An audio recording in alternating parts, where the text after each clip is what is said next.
Without choices. Imagine you can't make your own decision. That wouldn't be a world for me. That wouldn't be a world for you. UIC. Tell them we're gonna be stronger. Together we can make it right. Our purpose is a better Jamaica for you and I. Gonna be stronger together. Time we all just unify. Our purpose is a better Jamaica for you and I. It is a natural right for every human being to be free. Free, so free. So the government is there to protect you and me. UIC objective is to liberate the citizens from colonial bondage, them regulation, them taxation. Rob Jamaica, we independent. Be stronger together we can make it right. Our purpose is a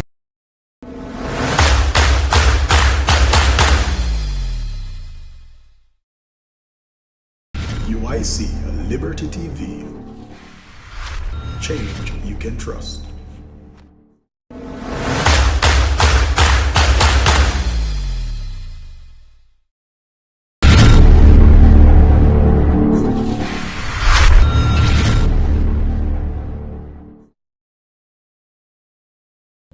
Some of the things may not even seem possible now in the present, but laying a foundation is critical. So you gotta build a house for the people to show up. You gotta build a school to educate those for the future. And so when you look at things like building a police service instead of a police force, looking at how the education system should function, the structure of government that Mr. Patterson is proposing, I would like to know that I've been a part of a process of change that impacts the future of my children and their children and future generations in Jamaica. And so that is why I really am willing to serve and lend my brain and hands and thought process and who I am and what I can leverage to the forward movement of the UIC.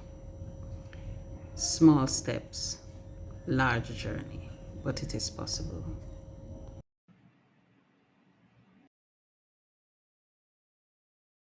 Welcome to UIC Liberty TV. Factual, informative, educating, entertaining.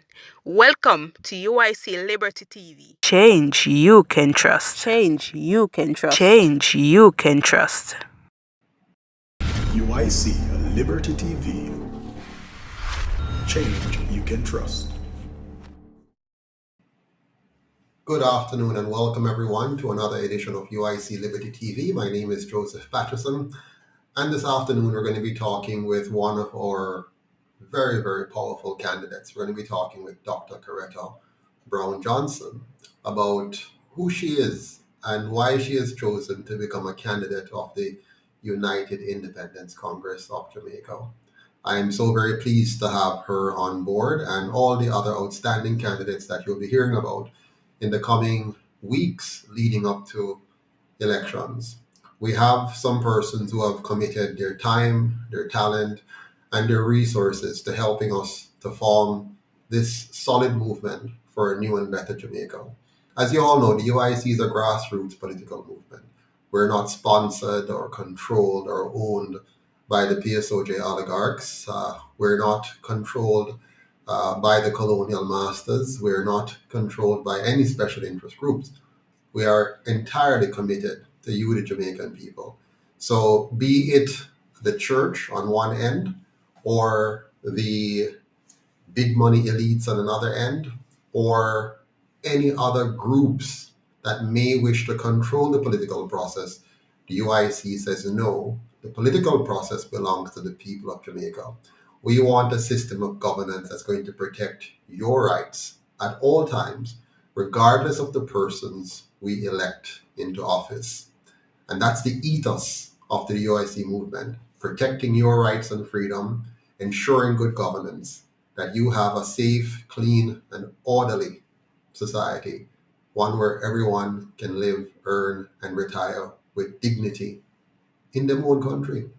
For too long, we've had to run away from Jamaica in order to find a decent place to live and to raise our families and to earn a decent living. The UIC wants to ensure that right here on this rock, you can build a solid foundation for yourself, your family, and for future generations. So join me now as I welcome to the stage this afternoon none other than Dr. CORETTA Brown-JOHNSON. Welcome, welcome, Miss Johnson. How are you doing today? We're not hearing you at all. The cat has gotten your tongue. We can see you. So sorry. Yes, I had muted during the video. No worries. Good evening, Founder Patterson. Good evening, Uniters. Thanks for having me on this particular day and time to just share why I'm here and how I Wonderful. serve. Well, thank you for being here. Let me just say a big shout out to all of you in the audience. Wherever you are, some of you are right here in Jamaica. I'm in St. Elizabeth. The goodly doctor is in St. Andrew. And there's Silver Cat up on the screen, and Christopher Lawrence, and Carol Spence, and Yvonne. All of you out there, welcome to all of you, whether it's morning, evening, or night for you. My friends over there in the UK, thank you all for being on, be it you're on YouTube or you're on Twitter or you're on Facebook. Really appreciate it. So like up the thing and share it with all your family and friends and tell them, run, come listen to Dr. Coretta and hear what she have to say. What makes her one of our strongest candidates for the upcoming election. So please like, share, and if you have not yet subscribed to the channel, do so now and tell all your family and friends to subscribe so they can hear directly from the horse's mouth. And I'm not calling Dr. Coretta a horse or anything, but I want them to hear directly from us. Desmond Gordon calling in from Canada. Good to see you on. Mr. Ransford McLean, good to see you as well. Thank you so much for your support. OBC Radio, big up yourself, and thank you for having us on your program. I see you have had Mr. Wright on a few times, and I've been there too. Next, you must have Dr. Coretta on your program as well. Christopher Lawrence, no man, I haven't left the movement. I will always be, as I said before, I will always be a uniter. For as long as the UIC remains committed to the vision, the mission, and the values, I am always going to be a member. I'm always going to be a donor. I'm always going to be a supporter, and you should be the same as well. Okay? Big up Mr. Zeret Neal, VP over there in Middlesex. Good to see you on, Jacqueline Lawrence and Barimar Ababio. I think I got that right. All right, let's get into it. I played a video earlier on of Dr. Coretta, which I want to play again. Forgive me. I want to play this video again so people can hear what you said and listen carefully. Then we go into the discussion after that. Would that be okay? Certainly. Go right ahead. Let's play the video again. Some of the things may not even seem possible now in the present, but laying a foundation is critical. So you gotta build a house for the people to show up. You gotta build a school to educate those for the future. And so when you look at things like building a police service instead of a police force, looking at how the education system should function, the structure of government that Mr. Patterson is proposing, I would like to know that I've been a part of a process of change that impacts the future of my children and their children and future generations in Jamaica. And so that is why I really am willing to serve and lend my brain and hands and thought process and who I am and what I can leverage to the forward movement of the UIC. Small steps, large journey, but it is possible.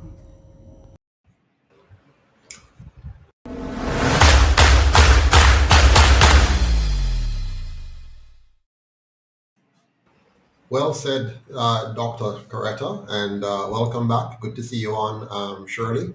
So we're going to get right into it now and begin to some questions we think everybody wants to know.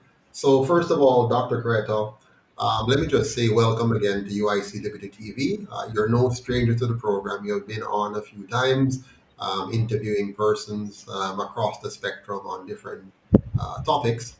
And I thank you for agreeing to doing this live interview to introduce yourself to the people of Jamaica as the Member of Parliament candidate for East Rural St. Andrew under the umbrella of the United Independence Congress of Jamaica, the official third registered political party since December 2nd, 2019. As a matter of fact, since the new laws came into effect to register political parties in 2017, we are the first post colonial political party to ever be registered in Jamaica. Did you get that? The first post colonial.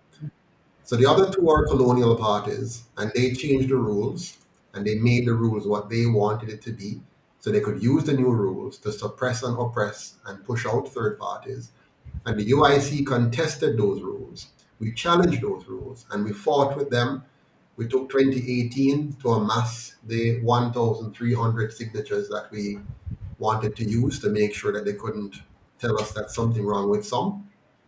And then we fought with them for 10 months straight, almost a year in 2019, until they finally had to grant us registration on December 2nd, 2019. And so here we are now, the most formidable um, third party, if you will, since the first political party created by Marcus Garvey and which was pushed out by the other two. But let's begin our interview, Dr. Coretta. Let's begin by telling us who is Dr.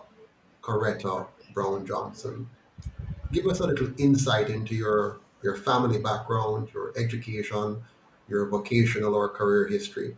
Tell us how it prepared you to be an effective candidate and representative of the people in your constituency.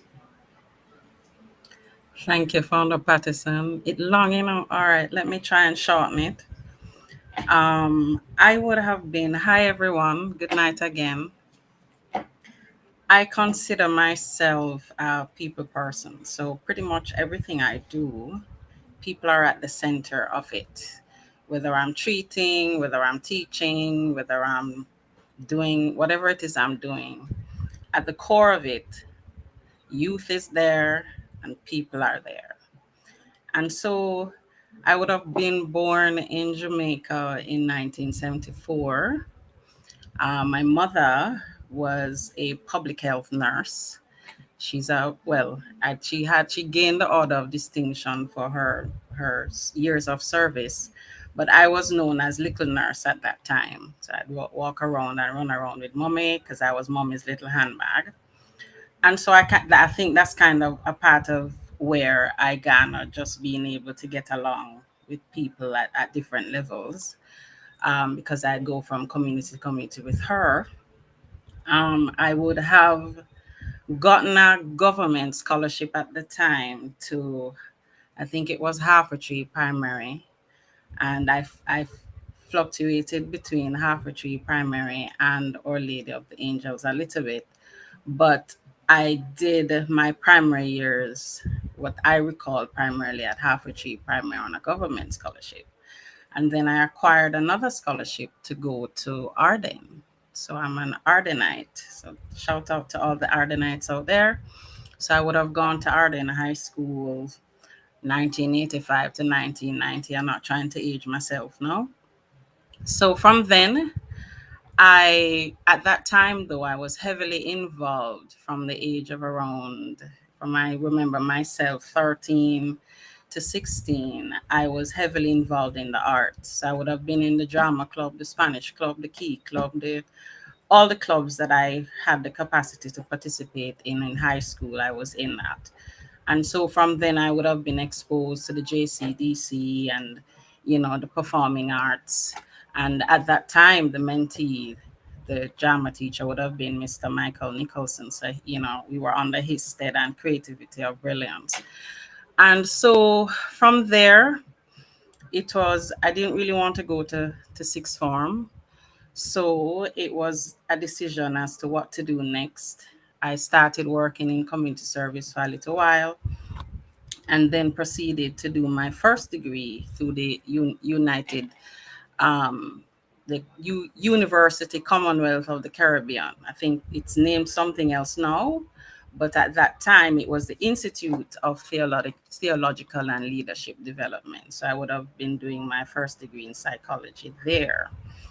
And so being involved in the arts, I was also a founding member, not a founding member, a member of the Little People, Catholic Players, who really exposed me at that time to a plethora of professionals in the performing arts. And so we were like little professionals at that time, and that subsequently became ASHE. So I was a founding member of the ASHE ensemble. And that was a performing arts base. So while doing that, I was still involved in psychology, still involved in community service. I think the most formidable years I would have had on the ground in that cross section of putting everything together would have been at the Stella Maris Foundation as community counselor for about 5 years. And there I garnered quite a lot of experience working with institutions such as USAID, AmCham, different organizations, PERF. I was a part of the transformational team in the Grand Spend community. And I think at that time too, I would have been at 19, around 19, I was invited to become a part of the Youth Prime Ministerial Advisory Council. And Delana Franklin at the time, under the PNP, would have asked a group of young people who were advising the government and the prime minister at that time. And that too would have been my entry into any type of political scene behind the scenes as a young person. So on the ground in Grand Spend, on the Prime Ministerial Advisory Council, that's where I kind of learned the rudiments and protocols of political scenarios. On the ground in Grand Spend too, we would have worked with members of the political parties at that time to get certain mandates done within the community. And so that 5 years, I spent 5 years there, and that was critical. Now, at that time, you're kind of looking to go do your master's degree now because you're feeling, okay, I need to be moving on to something else. And so from there, I enrolled in Walden University to do a master's in clinical psychology. And so at that time, I'm on, trying to figure out, okay, what's my next move? I was a married female. Let me see what time I got married. 1997. Got married in 1997.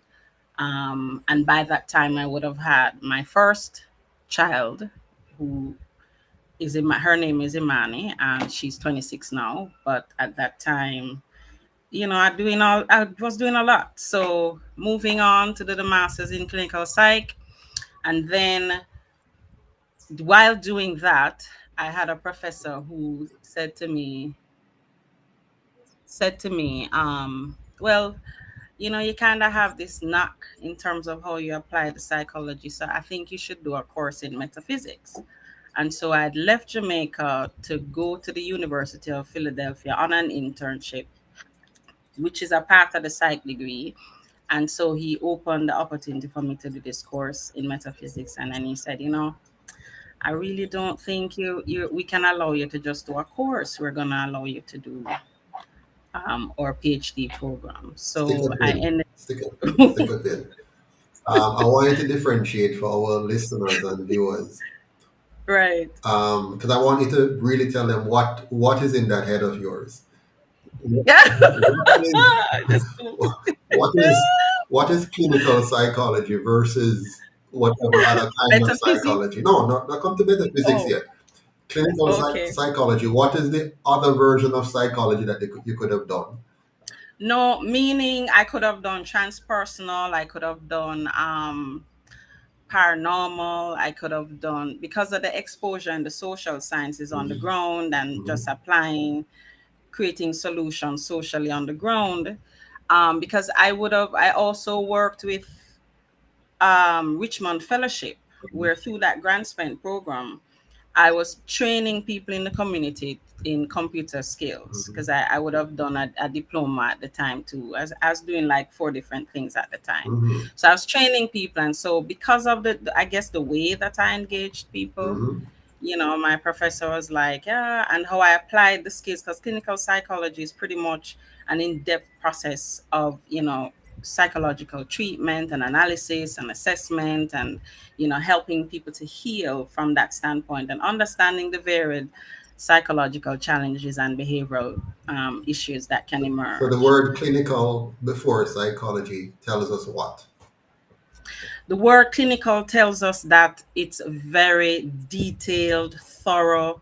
It's an in-depth analysis of treatment and screening and application and intervention and resolve. So that's the clinical part of it means you get deep, Okay, really deep, so then and deep in detail. so if I could stretch this now to the political front, Right. I believe that Jamaica has some deep, serious psychological problem, that our people are seriously mentally impacted by some 300 to 400 years of slavery, another 100 or so years of colonial leadership on top, or misleadership on top of outright slavery, and so far another 80 years of our own people from among us that we have supposedly elected, and they have also messed with our minds and messed with our understanding of ourselves. Based on where you're coming from in your studies, you're in a good position to help us to understand the psychological damage that was done and the kind of repair and reparative justice which is necessary for us to Right. bring the Jamaican people to a level that would somehow compensate for the massive disadvantage generationally that we have suffered so far. Am I correct in that assessment? That is correct. Because, and it's very because the difference with the type of training too for me is, even though while doing the degree, I was exposed to an internship in the United States through the University of Philadelphia and Vision Quest, where you are actually going through the process of in-depth treatment, again on the ground. I like the term on the ground because it means that you're with the people. And so it's a process where youth would be placed in the federal system for treatment, and within that process you're exposed to a team. You have a multidisciplinary team, that's the correct term. And so you'll have the psychiatrist, you have me, the therapist, you have the nurse, you have the OT if necessary, you have the teacher, because they all, when they're removed from the communities, they're placed within what you call residential treatment facilities. And so that became my heavy clinical training, understanding the moving parts. Okay. And so that tied into the system of the federal government, where they have to come, whether they're placed there for 18 months, 6 months at a time, from I think about the age of 8 to 18, because after 18 they would go to the formal prison system. And so there too was an intensive on the ground for Mhm. 2 years Mhm. while Understood. doing the degree. So let's Yes. now So go to the metaphysical, because if we yeah. hear all these terminologies, clinical psychology and metaphysics, what on earth is metaphysics? Well, metaphysics is this, it's kind of the study of the theology of understanding all spiritual and theological disciplines. So one of the reasons I chose to do the course was, I mean, in Jamaica at the time, before leaving for the internship, the issues that would come up, or the things, I would say, the things that would show up at my door, I would have to have a plethora of tools in my bag to assist, and to because sometimes the standard bookwork didn't help. Sometimes the things within the system, how the system was set up, and sometimes there weren't even professionals who were au fait to what was required. So I looked for different tools to assist, people. And so metaphysics was a course I chose to do one course and then ended up doing another PhD. Okay, so again, just for our viewers, when you talk about metaphysics, it's really something intangible and having to do with the plethora of religious ideas that we have. Right. So Yeah, So, for example, if a Buddhist shows up at my door, I should be able to treat and interact because I'm understanding their system of belief. yes. If a Christian does, it's the same thing. If a Muslim does, it's the same thing because it teaches you really the cross sectional understanding of the core aspects of these belief systems Hmm. and how they impact, because you do have spiritual trauma as well. Hmm. And so to be able to treat somebody who has been traumatized spiritually for any reason, Hmm. for whatever experience they've had, and some people, the trauma can come from, you might have a couple of two different religious backgrounds, Hmm.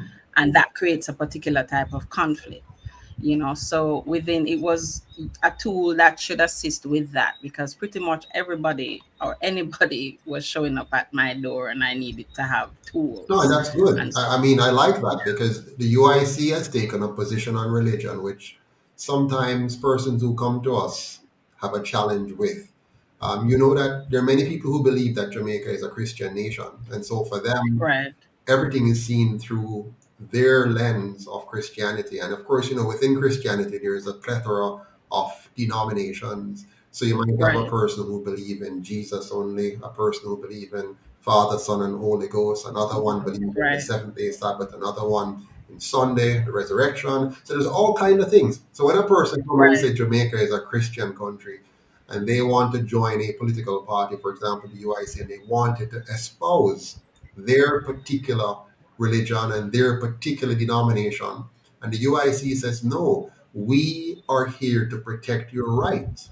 Your right right, to select your own religion, your right to right, worship freely, your right not to be discriminated against because of your religion, your right to right, religious liberty.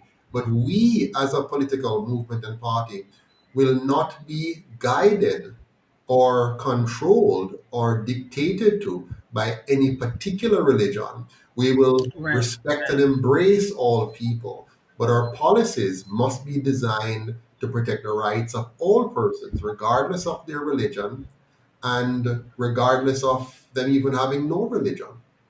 And right, so, what you're talking about, your study of metaphysics really lends itself well to you enunciating the UIC policy and in right, helping to guide people that we can come together regardless of our religion. You might recall in the right, COVID crisis when we went out in March, 500 of us or so, we came together as Rastafarian, Christians, Muslims, atheists, different denominations within Christianity, all kinds of people. And our central hmm, focus was to protect our individual rights, the right to right, freedom of right, speech, the right to freedom of movement, the right to freedom of association, and most importantly, the right to freedom of choice. So, metaphysics and your studying of that allows you and empowers you to be able to empower us to appreciate that we can work together even though we don't share the same religion. So me and the Rasta right, can sit down and right, fight for Jamaica. Me and the right. Christian can sit down. Even, It's human first. yes, It's human exactly. first. Or It's your humanity first. absolutely. Okay, wonderful. Yes, So we have learned yes, clinical psychology a bit, and we have learned metaphysics a bit. I know I want right, to, and we have learned your high school, how you travel through primary school to high school to get your big degrees and so on and so forth. And you have worked with the other political parties actually on as projects, consultants. Yes, consultant. I was Yeah. right. I was remedial coordinator. I think the last really heavy role would have been about 2008, because Mm-hmm. when I had returned, I was with the e-learning project for a while, and through the office of the Prime Minister then, I was remedial coordinator for all the high schools, about 206 high schools. So I was responsible for the remediation development of interventions to support the special needs, like those who are hearing impaired, visually impaired, and so forth. That was included, and those who are struggling or needed assistance, Mhm. remediation to move through the system, the process of our educational systems. I think that was the last time I would have been heavily involved. Beyond that, it would be consultancy behind the scenes. And without telling us where you currently work, what are you doing now for work? Helping people. I mean, I practice privately and I work with several institutions across Jamaica, and I do consult internationally. Okay. So I consult with ComPsych International as well. So So if a it's a person same cross section of people. So if a person right now feel like they have some challenges on the mental side, and if you live in Jamaica long enough, it's hard for you not to have mental challenges. Would you say that a person could call you up now because you're in private practice, so they could call you up and book a time They and, can, yeah, yes, and get your yes, they treatment? can. Okay, That's a wonderful. I mean, just probably Google me online, you'll find a number. Yes, So, yes, yes. No, yes, if it's and really, if you can always tell us the number now if you want. It's fine. I mean, I use my 348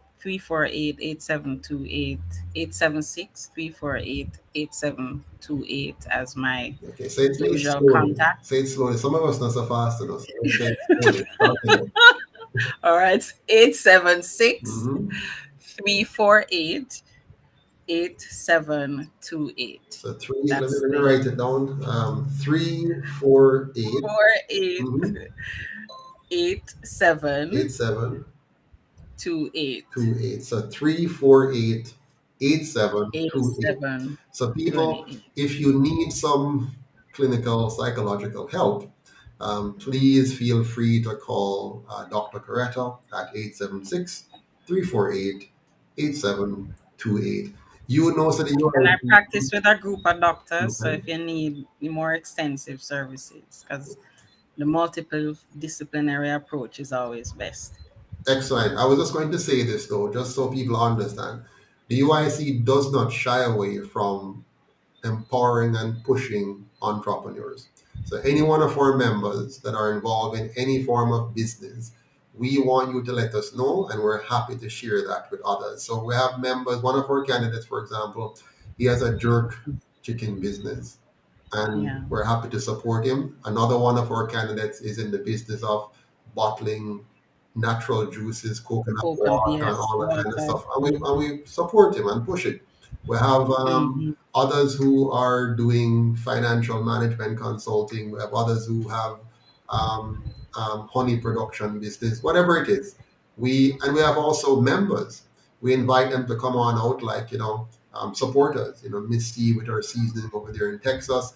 We are here to support entrepreneurs and big up the small man and big up the middleman and big up the big man. As long as we're all in the business of protecting individual rights. Yeah.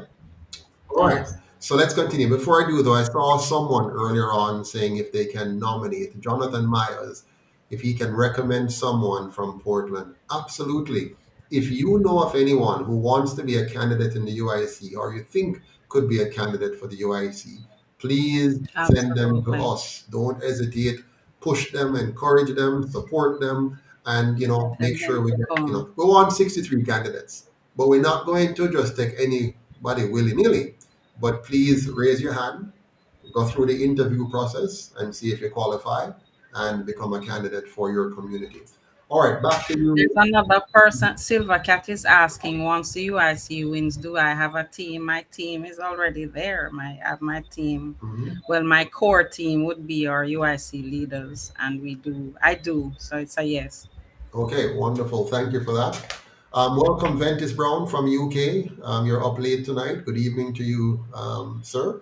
Mr. Brown says it takes money, funding for you to see the UIC on the streets of Jamaica. So donate. One hand can't, one hand can wash the other. Right. So very well said, Mr. Brown. We have to donate for it to happen. Now let's move on, Dr. Coretta. What attracted you to the UIC? Well, I can say, Mr. Patterson, and I think it's very key to be honest and clear. I had, after seeing behind the scenes of the other political processes, I always, people would suggest to me to get involved. And I said, I would not be getting involved unless I see a clear path that makes sense, that I can actually trust the process. And so, pretty much how I got involved with the UIC was a community member came to my home Mhm. and requested that I represent the community. And I said, no, I can't do it. I'm busy. I'm very, very busy. I don't have no time. And she kept coming and she kept coming. And so she said, all right, so just come to a meeting. And I think after the meeting, that was it. I was hooked. So I Mhm. really resonated with, the words, the values, the vision. They when I look at the 10-point plan, I said, "Wow, this is a nice blueprint." So I resonated with a lot of what was being said, because I really believe that that's what our nation needs. Our young people need that empowerment, that sense of being sovereign, having the right to decide and choose. Those Mhm. things are very key and core to my nature.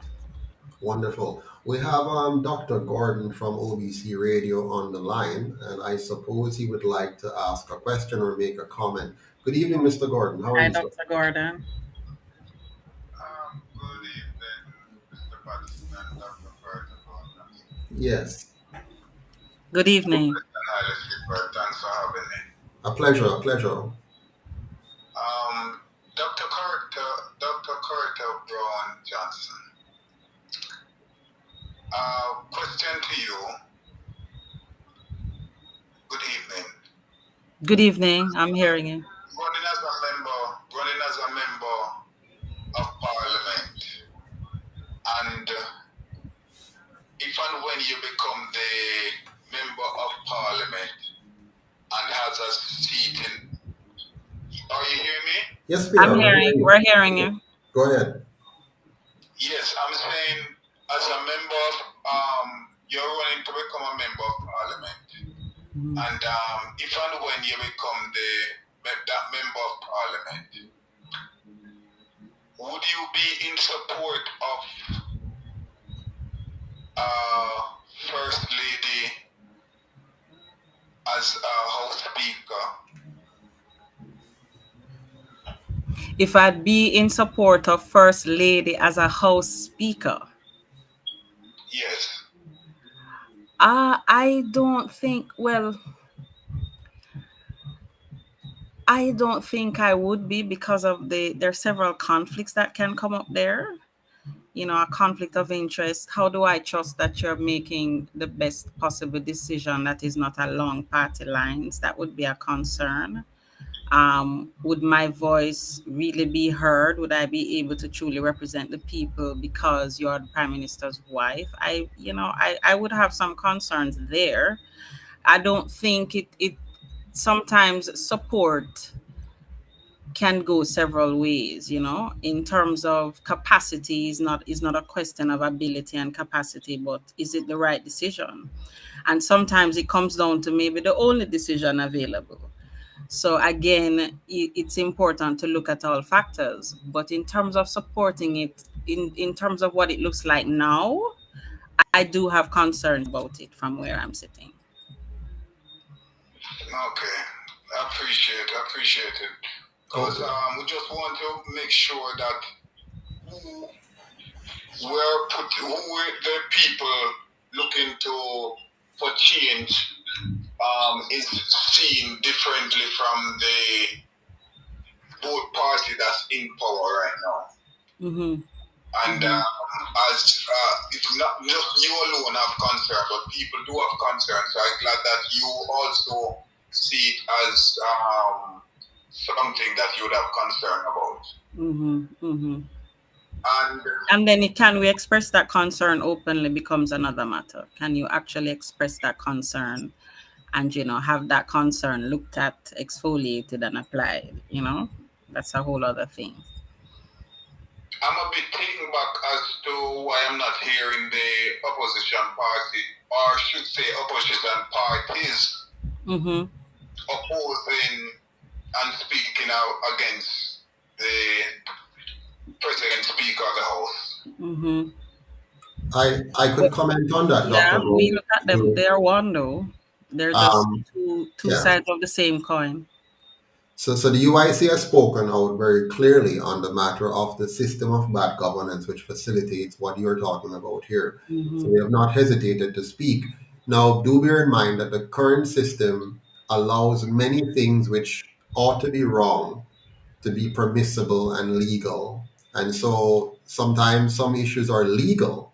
You can speak to them and say they're ethically wrong, or they are compromising, or they challenge good sense in terms of checks and balances and accountability.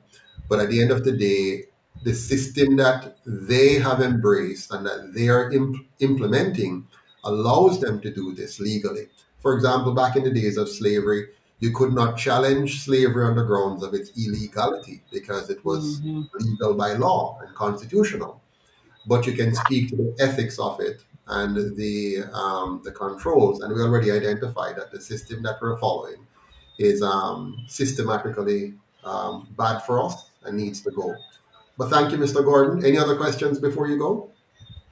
No, that's it. Thank I you. appreciate you taking my call. My pleasure. Thank you. I saw your invite. Is that for 7:30 today? Yes, 6:30 Jamaican time. Oh, okay. I'm not sure if I'll be able to make that though, because Yeah, we can have a talk about that talk after, again. but Yes, we don't think please. that's going to work given where we are now at this juncture. But do Right. keep in touch and you'll hear again from Dr. Coretta and others, all right? Thank you, Mr. Gordon. Sure. Take care. All right, then. Thank you. Same to you. All right, that was a lovely call. Everyone, please feel free to call in. Tonight, it is your opportunity to speak with us. The number is 876-293-0812, 876-293-0812 to call in. I see where someone is asking about donating, Ms. Cheryl. Yes, our PayPal. Here's the good news, Ms. Cheryl. The UIC now has a PayPal account in its own name. For years we've been using an account that was provided by Mrs. Patterson back in the day when nobody wouldn't look at us. It's impossible to get an account. But recently, I spent a full day, almost a full day, with PayPal, working with them, answering questions, going through a list of accountability and controls issues and legality issues and jurisdiction issues and registration issues. And after going through that lengthy process with them, they have agreed to give us a PayPal account, and that became effective a few days ago. I don't remember when, Dr. Carter. Was it last week, Thursday, or? Yes, it was about last week, Last Thursday, I believe. Thursday. Yes. Yes. So they signed off on it. So we Thursday. now have the account. It's set up. You can go on our website now and donate without any hesitation. And it goes into an account that bears the UIC's name, the UIC's registration number. And Miss Williams, our deputy treasurer, is now setting up all the signing officers on that account. So those who need viewing privileges and those who need authorization privileges will have them. So thank God we now have an online account that everyone can go to and donate from anywhere around the world. We're also in the process of getting an NCB account. Unfortunately, they have given us several false start. The latest was October 13th, where they told us that we would have an account by then, and we still don't have it. So from September 26th, the first promise, to October 3rd, the second promise, to October 9th, the next promise, to October 13th, the next promise. They've asked us for everything: our name, address, phone number, date of birth, grandmother, grandfather, dog, cat, and uncle and aunt. We've given them all that they want, and we're still waiting for them to make a decision and just give us an account in the UIC's name. That's all. So here we go. We'll continue. So back to you, Madam Dr. Coretta Brown-Johnson. I want you to tell us now, why did you choose? I know you kind of mentioned it, but I want you to say more. Why did you choose to offer yourself as a UIC MP candidate for rural St. Andrew, in particular, when you could have gone to one of the two colonial parties? Because I have friends, I have friends and associates and acquaintances who have chosen to go to one of the two because them say it easier. I have people who I know very closely who they tell me how corrupt and how horrible the two parties are. And then I'm frightened to see them are run as candidates for these two parties that they say are very corrupt. And they have chosen to go to them because it is easier. They want the easy way out. So why? If you know that something is corrupt and you have chosen to join it, what does that tell you? Don't answer. Let me just backtrack and ask you the question. Why have you chosen the UIC over going to the more tried and true, easy to get easier? I'm sure they want you. I'm sure they would have been very happy to have you as an MP candidate. I'm sure of that. You're pretty, you're smart, you are a professional. So I'm sure some of them want you on them side. So why have you given up the easy path that so many have selected? I see some young economists who supposed to know better, who came out and said how bad it was when they were in it, and we see them gone back to it. Dr. Coretta, what is wrong with you and people and others who choose to go the road that is less traveled? Tell me, why have you chosen this for yourself?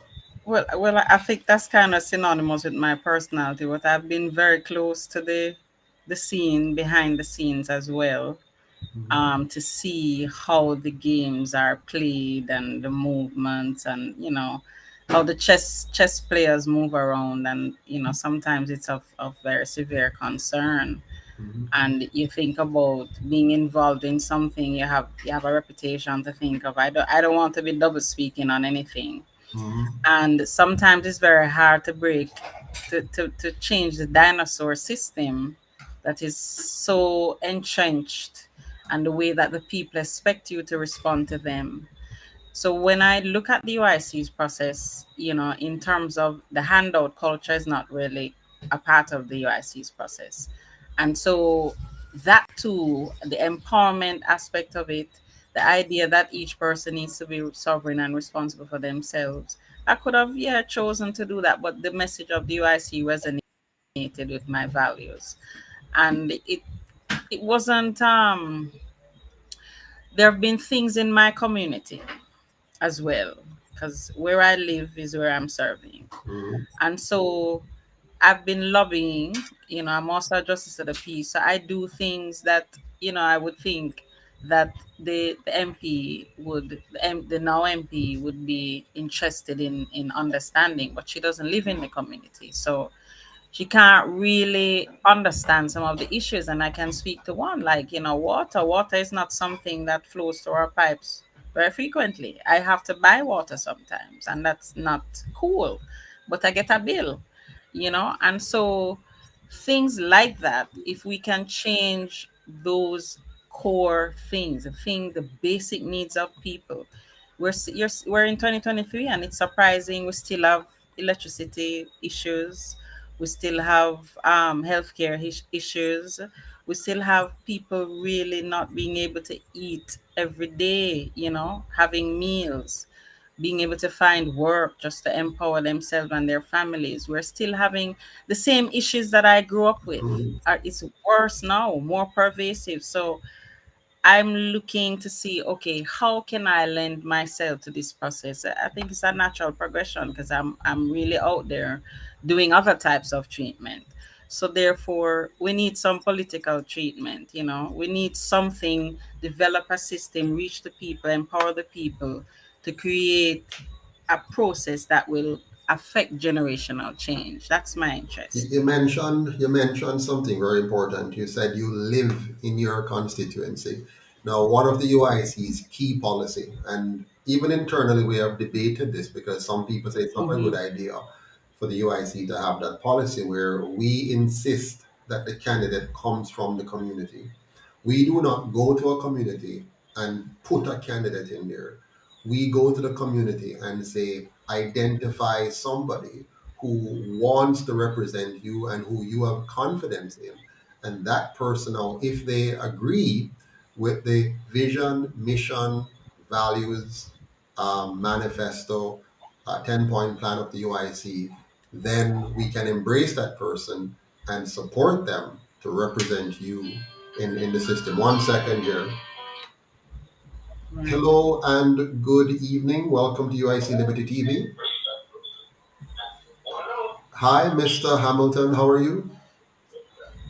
Oh, I'm fine, thank you. Who am I speaking to, please? You're speaking with Joseph Patterson of the United Independence Congress of Jamaica on UIC Liberty TV. Greetings, Mr. Patterson, because I'm watching it. Well, it's supposed to be live. It is live and direct, my brother. Live and direct from St. Elizabeth. Yeah, I know. I'm watching it on TV now. I sent a short message, but Okay. in conversation with Dr. Corretta. First of all, Mr. Patterson, I'm pleased to see you looking healthy and well. I hope your wife is also. But just update me, because are you back in a prominent position? I know you've never left. Well, I am always, as I said earlier on in the program, you might have missed it. I am 100%, 1,000%, 1,000,000% committed to the United Independence Congress of Jamaica. I will always be a member. I will always be a donor. I will always be a supporter as long as the movement remains committed to the vision, mission, and values upon which we were founded. So, my dear man, we're not going away. I'm right here, so with you. That much I honestly believe, but what I'm really asking, like Mr. Winston Wright is the acting president at the moment, right? Yes, he was elected as the interim president. Yeah, until the next election. Not until the next election. Oh, yes, until. Sorry, go ahead. Okay. But nevertheless, I'm pleased to see you back in a chair where you can communicate with us. And I'm also pleased, I've just heard about the PayPal arrangement. I've been trying to call Miss Naika. Yes. Because although I haven't donated a penny, but we've been trying for the longest time and not happened. But what I have been doing, Mr. Patterson, what I had intended to donate from month to month, I have kept that. So I am ready to pay that. Wonderful. So what I'm going to do, Mr. Hamilton, I'm going to ask Ms. Naika Williams, our Deputy Treasurer, to contact you and to work with you. Now, if you do not hear from her within the next 24 hours, please call this number that we have here. And if you don't hear nobody, leave a message on it and tell us some choice words to get our act together and get the money from you. I don't need the choice words. I know you guys work hard enough. I'm just pleased to know that concrete has come up, because I always believe in my heart that there has to be a way around it. Absolutely. Patience to you guys for going through those hoops and hurdles and stuff like that. Anyway, I'll vacate the line because yes. Something important. But I'm pleased to see you. Yeah, man. Thank you. And I know you're calling right now is about 11 o'clock at night or 12 o'clock at night, right? Yeah. I think it's a little bit past. Oh, one in the morning. And here you are with us because you are a committed uniter. We thank you so much. Dedicated. When I say choice words, I mean words like hurry up and make sure you quickly get the money from us. Thank you so much. Good night. All the best. Yes, good night. Thank you. Yeah. Take care. Yeah, man. Thank you so much. All the best. All right, ladies and gentlemen, that was a lovely call from Mr. Hamilton over there in the UK, saying save up all the donation and then go and make the donation. Now you're ready to do the thing. Wonderful. Thank you. Wonderful. Now back to you, Dr. Coretta. Again, people that call in number. Good evening, Mr. Winston Wright. How are you doing, sir?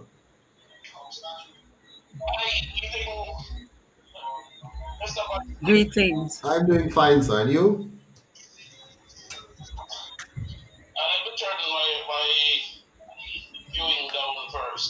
Okay. I'm doing quite fine. And you, sir? Good evening, Mr. Wright, VP Wright. I'm good, thanks. How are you?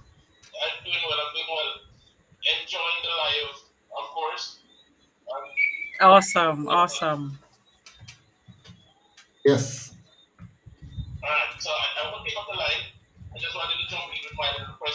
Mhm.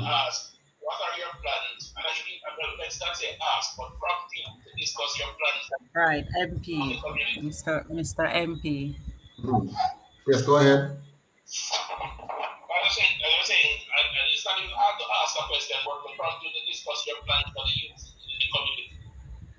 Okay, wonderful. So, you want to speak to that now, Dr. Brown Johnson, your plans for the youth in your community?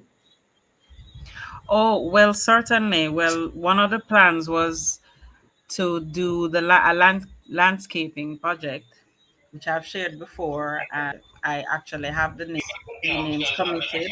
No problem. 1 second, Dr. He's Brown. gonna come I'm off. He's gonna going to cut listen. him off. Yes. But hold on. I don't answer that yet. Stick a pin, Okay, and I want you to save it because we're going to go into that to that later part. on in the program. Okay, So we kind of don't okay, want to jump over too far. But okay. welcome, Donnery King, good vibes. Big up yourself, Juliet Chambers, Jacqueline Lawrence. Thank you for your comments. Earlier, we were talking about um, living in the constituency. And the Mm-hmm. UIC is big on that. We want our candidates living where they represent. And that's very important. So, Mr. Wright, for example, he's representing a constituency in Westmoreland. Him live Mm-hmm. there. Eastern Mr. Westmoreland. Mr. Mm-hmm. Chase, representing a constituency in St. Mary, him live there. You Mm-hmm. are representing North East Rural St. Andrew, you live there. That's the bottom Mm-hmm. line for us here. Now, the issue of the water bill really irks me because there's no way you should be buying water from a water truck Oh, I buy. and getting a water bill from the water commission at the same time. It must be And I've either or. Right, and I've done the lobbying, gone to consumer affairs and reported it. And at one point they zeroed the bill, Mhm. but now I'm still getting bills. So I plan to do that again. Yeah, But I haven't had water in my pipes in a while, so I just you have to have to. And when you purchase buy water. water, how much is it? What's the price for the Yeah, water? so to pay for water now, you get like 600 gallon Hmm. is 6,000, the 800 Hmm. gallon is 8,000, and so forth. If you're buying Hmm. 10 gallons, it's 10,000, or that type of thing. Right, So right. I have a 800 gallon and a 600. So we just rotate. Or Hmm. sometimes if you fill in both of them, it's $12,000 to fill that up. Right, right, right. Now, does it cost you more when you have to buy water versus when you Yes, right, right? So yes, the because per if it's unit. coming through the pipe, Mm-hmm, your water bill may be anywhere between $2,000 and $5,000. mm-hmm, But when you're buying the water, and so now maybe the water will last 2 to 3 weeks. So you're talking mm-hmm, about at least 12 to 18,000 a month mm-hmm, to make sure. And then if you don't get into the washing, because if you wash, it goes a little faster. mm-hmm. So you have to budget for that to make Right. sure there's enough water. So The typical other challenge one. I have, sorry, Mm-hmm, is that I'm on a hill. And mm-hmm, so the lower parts of the community, if water does come and it comes dripping, mm-hmm, I would have to probably put a pump as where the water comes from the NWC to push it up the hill. So the water right. is not even turned on fully enough to service where I am. In other words, the water pressure in your home is very low from NWC. Yes. So you're Well, no, it don't come at all. It doesn't. oh If it's low, if they turn, because we get water from a pump yeah. lower Mm-hmm, below where I live, And so, depending on who is manning the pump, they may or may not turn the pressure on high. Right. Okay. So So, that's, if the pressure is low, you get no. I'm not getting water at all. Okay. Wow. Yeah. Well, and so theoretically, you can end up with two bills for the month. Let's say you get your regular bill, which might come to about Right. $2,000, $3,000, and you would have Right. filled up once or twice from the truck and Right. pay another $6,000 or $8,000. No, pay another 12, between 12 and 24, because each time it comes, if I'm filling up at least one fill up Wow. for the 8, if you're filling up the 800, it's 8,000. Wow, that's amazing. Yeah. And Mr. Neil says in St. Mary, they pay 20,000 in some places for water. Good Vibes is saying we need to know the six. And we know what you're talking about, Good Vibes.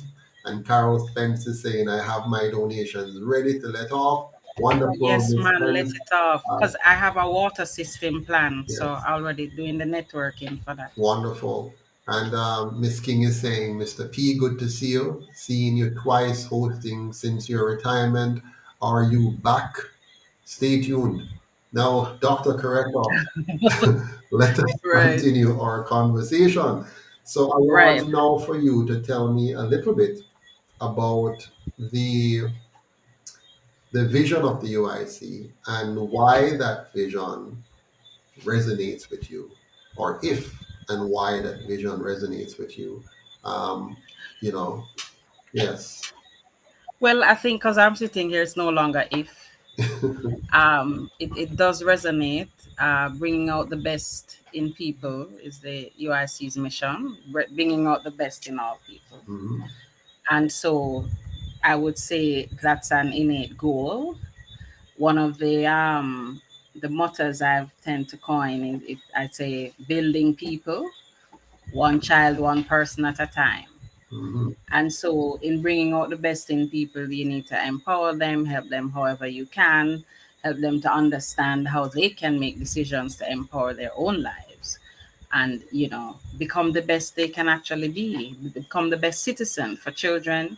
I tend to say to children, if you're 9, within 10 years, you're 19. And so, who you are at 9, you're practicing to be at 19. mhm, And so, in bringing out the best, we need to make sure we're putting in the right values, the right way of thinking, the right way of behaving, the best possible way of behaving in the world, given everything that's happening, given whatever challenge. And so, a Jamaica that brings out the best in all its people, mhm, certainly I resonate with that. Because again, we are great at being Jamaican, in terms of we already have a worldwide brand in terms of how we are and who we are. We're either the best at it or the worst at it. And so we should all be the best at it, be the best representative of the product, which is being Jamaican, And so I think that if that can become the thing that is the norm, not the expectation that, oh boy, the youth down the road going to be rubbing out him hand middle as him wake up or become some sort of gunman in the future or, gangs or anything. If the norm becomes being the best and we set the precedence for that, and I believe it's possible, that's a part of it, why I'm here. wonderful.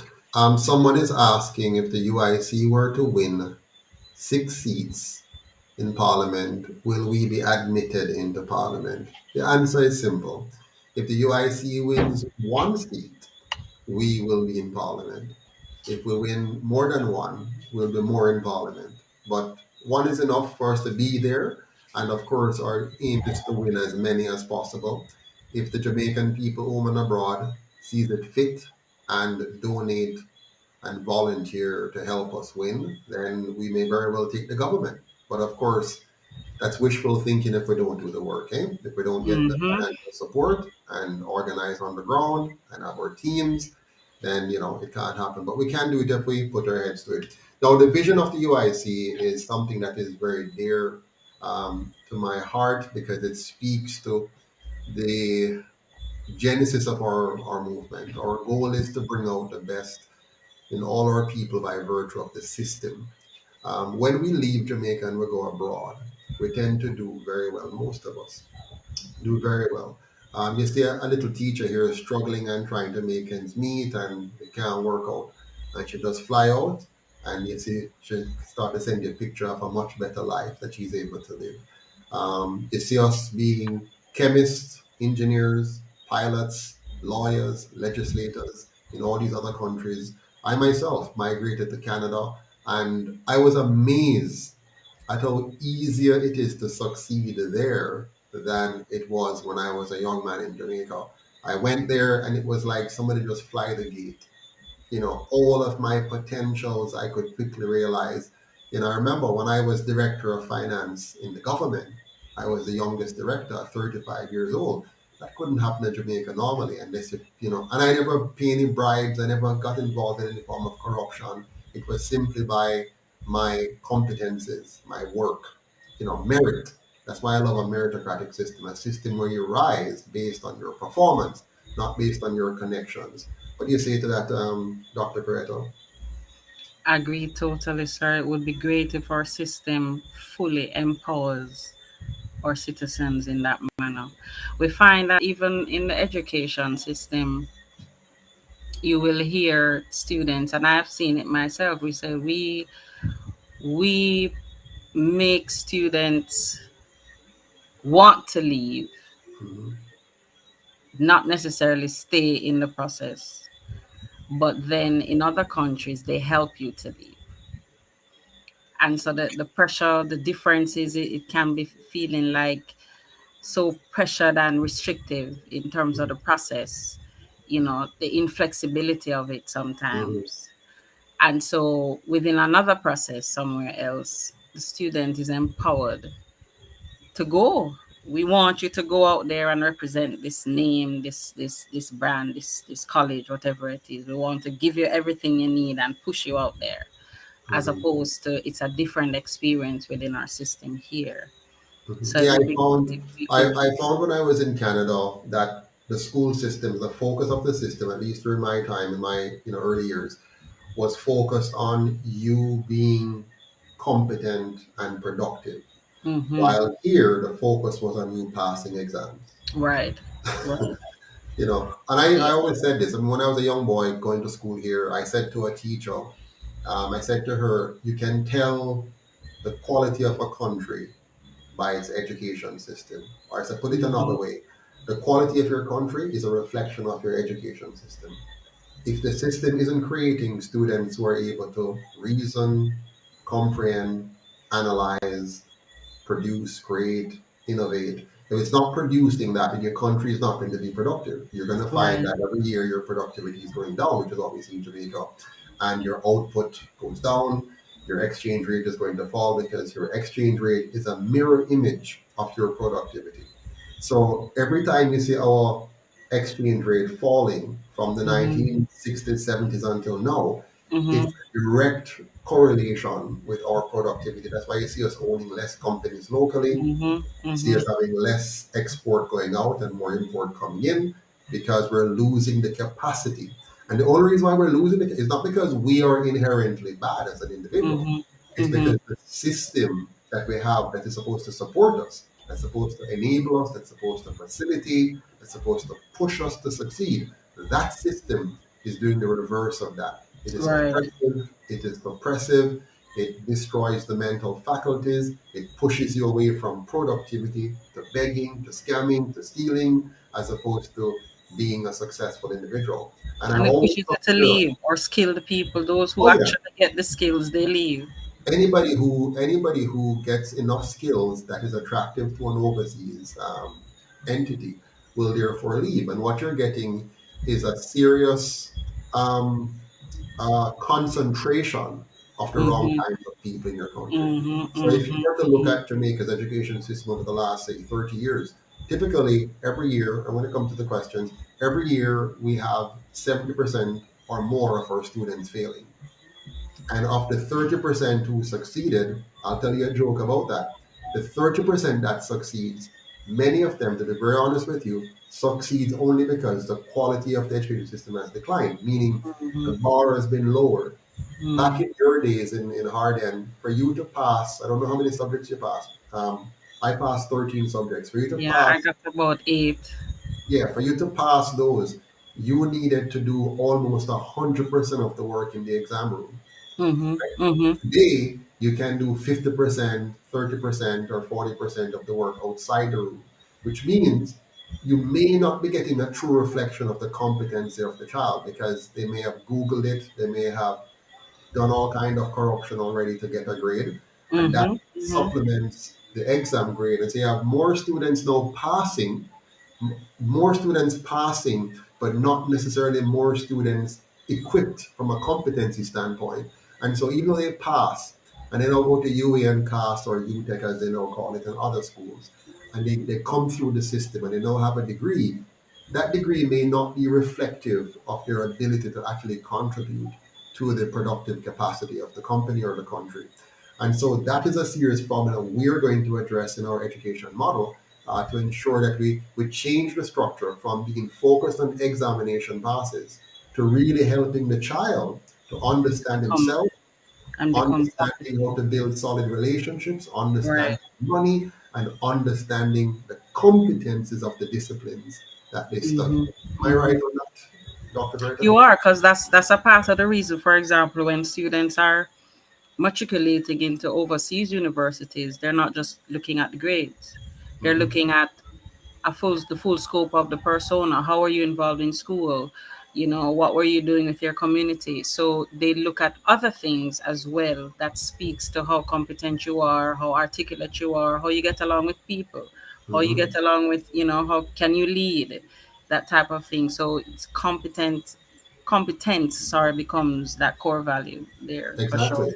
So Yeah. my next question for you on that matter is concerning the mission of the UIC. Can you explain the mission of the UIC to our viewers and why it should matter to all Jamaicans, not just Jamaicans at home, but Jamaicans across the globe? Why does the mission of the UIC matter? I have it on screen here as well. Yes, I'm seeing it. I was trying to memorize it. I memorize it and then mix it up sometimes, so much to remember. But a non-partisan constitutional republic speaks to balance. It speaks to you're not of any P. We are inclusive in the sense of what you alluded to earlier. If you have different beliefs, we can come to the table with you and have a conversation. Um, and if you're willing to get involved, that's fine. So a non-partisan constitutional republic, we're not under the monarchy. We would be a full republic with a president. And so that's the piece for a non-partisan constitutional republic. We would rewrite our constitution to reflect um, or ideal understanding of what the liberty, individual liberty, and promoting personal responsibility. Each individual has the right to choose, has the right to speak to what impacts their future and to be involved. And this is why the UIC as a machine is very powerful because you can join this process. We're not funded by any particular entity. We're funded by the people. We are the party for the people. We're owned by the people. And so, if your individual liberty in that sense, it's not that you're giving it up, but it's being enhanced in the sense that you can chart the future Wonderful. for your Mhm. country. And promoting personal responsibility is pretty much the same thing. Um, I think it goes a little deeper, though, sir, in terms of when you think about understanding what personal responsibility means, it speaks to also how I think, how I act on what I think, and how that thinking articulates into the marketplace. And so from that space, it's not only about okay who you are in terms of the character of who you are, but how that applies in all the spheres of service and areas that you represent. So if you're Absolutely. Jamaican and it would be so great if understanding what the Jamaican model. I can share this story. I got a call from the Palestinian or Pakistani news service, and they were asking me a question about mushrooms and the use of mushrooms in Jamaica as a form of healing. Or, so I gave my opinion on that. But that particular person from that part of the world was able to say to me, well, I said, why would you want to understand what is important for Jamaica or how we think here? He says, well, we want to have an understanding because Jamaica is a country, it's a Christian country. It's we you have particular checks and balances that we can speak to. So we just wanted to have a purview from your particular professional sphere. So if just imagine if we had every Jamaican represented locally and internationally and understand effectively what it means to really exercise individual liberty and promote personal responsibility, what that would look like and how that would reverberate into the world. That's a very powerful thing, would be even more powerful than we are now in terms of branding. So Absolutely. I yeah. mean, what is so cool about the UIC is that for the first time in the history of Jamaica, we are bringing to the intelligence of the people that we don't have to accept and follow a partisan model of governance, a model that tells us we need to be divided into two tribes, fighting Mhm. perpetually for scarce benefits and spoils to our collective detriment. This system says, no, we don't have to do that. So we're going to have a different system where every single member of parliament sits in parliament as a representative of the people, not as a representative of a party. Yes, they may come from a party, but the system empowers them equally. So let's say, just imagine a Jamaica where every single candidate who got elected, whether they got elected wearing a label as, say, PNP or a label as JLP or a label as UIC, they have the same rights and power as every other MP sitting around the table. Not on two sides, but in a Congress, in a circle, seated alphabetically. So you might have a GLP MP rubbing up beside a UIC MP, rubbing up beside a PNP MP, rubbing up beside any other party, but the system is no longer partisan. So nobody's marginalized because they happen to be elected as P or J or U or nothing. You're elected to represent the people. And the way we achieve that, Dr. Coretta, as you know, is by having a 100% publicly funded system of governance, one where every candidate that qualifies gets the same radio, television, newspaper, internet coverage. They're all invited and provided for to attend the town hall meetings in their specific constituency for the discussions. And they're all invited to the debates. As you know, they're going to try to marginalize the UIC under the current system. Under the current system, they run polls and they leave out the UIC. Under the UIC system, polls will include everybody. Under their system, they will marginalize the UIC and say you can't participate in debates because you don't meet whatever conditions we have set to exclude you. The UIC system said, no, no, no. Everybody who qualifies to be a member of parliament candidate has the right and will be supported and facilitated by our tax dollars to be on the stage so that the people can hear what they have to say. And when we go to parliament and we sit down to vote, we don't have to worry that if we don't vote according to our party, they're going to sanction us by withdrawing our campaign financing. But rather, we know that our funding comes from the public on a equal system, so we can now speak freely. We can now vote freely because we're not controlled by party and we're not controlled by special interest groups. We're not controlled by the PSOJ. We're not controlled by the colonial masters. So for the first time in the history of Jamaica, and arguably the history of the world, you're going to have a true governance model that gives the power to the people as opposed to party or special interest group. That's nonpartisan. And constitutional means our rights are going to be so enshrined, our right Mhm. to speak out, our right to walk freely in our country, our right to decide, We heard. yeah, our right to Mhm. decide what goes into our body. Nobody gets to dictate and say, okay, we, the government, decided you must take this injection or else we're going to cut off your water or we're going to cut off your job or whatever. So we're going to protect the freedom of speech, the freedom of movement, the freedom of association, and the freedom of choice of the people constitutionally, and make any government that seeks to violate your personal sovereignty immediately offside, disqualified, and must limit office. The moment they seek to challenge your personal sovereignty, they have lost the right to sit in the seat of your government. And that's the kind of constitutionality that we want to establish. And that's why we call it a republic. Not a fake republic like what you have in Barbados or what you have in Guyana or what you have in the US or what you have in China. A real republic which says your personal sovereignty makes you the sovereign of the nation. Right now, our sovereign is King, whatever his name is, King Charles. He's our sovereign. You see? We're going to take back our sovereignty, and each of us as individual will be a sovereign person with boundaries that nobody mustn't violate. Your life is sacred, your liberty is sacred, and your property is sacred. And then now you must take personal responsibility, and we'll hold you accountable.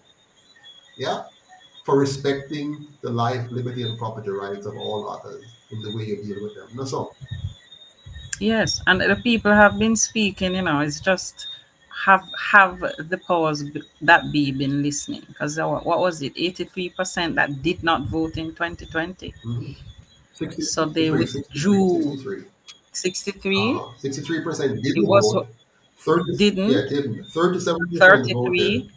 37 Okay, voted. 21% for the existing government, and right. So it was 16%. very marginal. So we have a 21% prime minister. So the prime minister of Right. Jamaica is a 21% prime minister.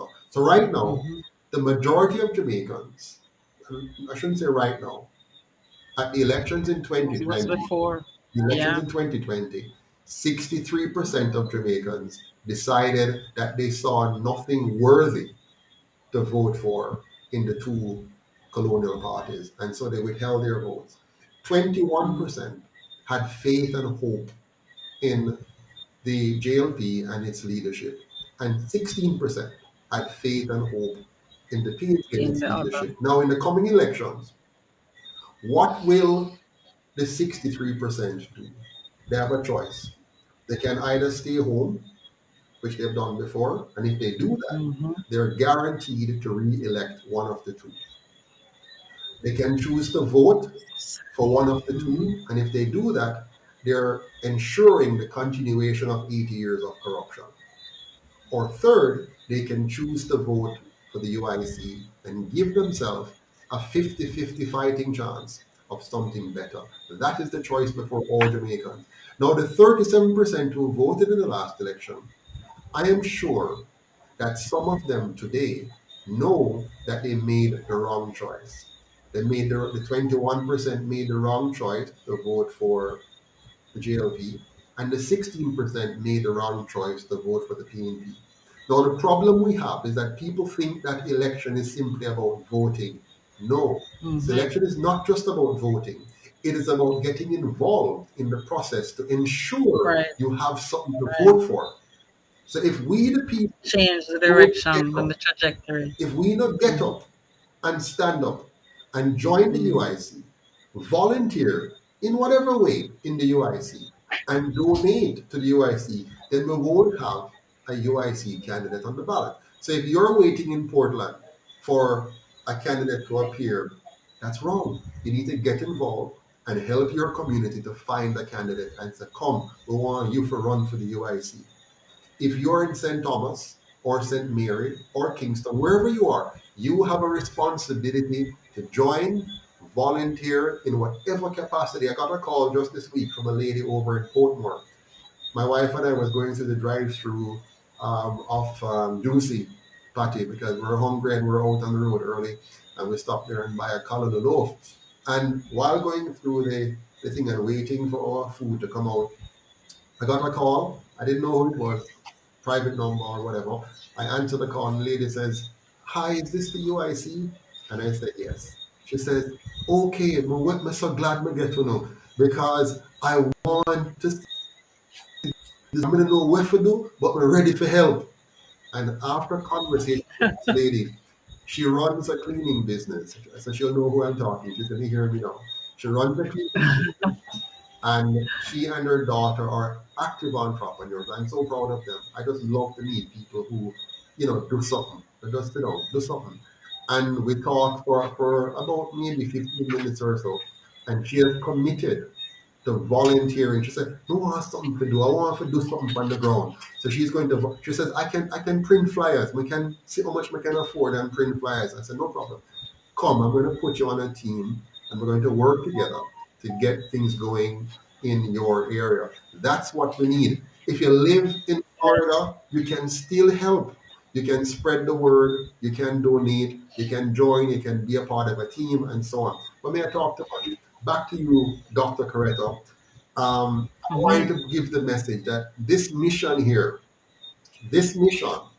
is about the life and livelihood of all Jamaicans. If we achieve this, you're talking about a Jamaica that is safe, a Jamaica that is clean, a Jamaica that is orderly, a Jamaica where every one of we can live, earn, and retire with dignity. But I've said enough. My next question for you, Madam Dr. Coretta.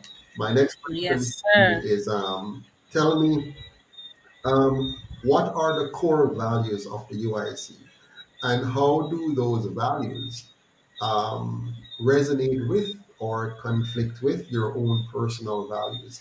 So I want you to Well, talk about that. Let me bring it up on screen for those yes, but I think it's so intertwined nicely, Mhm. summed up as the individual liberty and personal responsibility, equal opportunity, equal rights, and equal justice, a safe, clean, and orderly society. I mean, if you think about now what is happening, every day you get up, I can start with the third value, a safe, clean. I couldn't tell when last I see a garbage truck, but let us not, I digress. And orderly society. Now, when I think about safety, we say it's a priority, but then if we had a safe, clean, and orderly society, would we have had the levels of crime that we're now experiencing? You really have to think, what are we not doing? What are we not getting? What are we not applying? What are the lessons? Because if I recall, there have been so many studies done, so much research, so much funding towards assisting our process in that regard.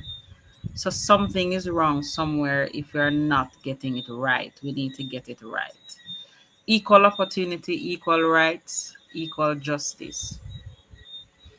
I think we can safely say we're not yet there because we see, for example, what is happening. Like I remember I saw, I think it is in today's Lena, where Mr. Ruel Reed is suing JC for being removed as principal. So you kind of scratch your head and go, okay, so this man is facing criminal charges. He was the best friend of the now prime minister, or probably still is. I don't know. I can't speak to that. But here you have, if it's somebody else, we're throwing taxi men in jail for charging a little bit or charging the wrong fee, the wrong agreed fee. Mhm.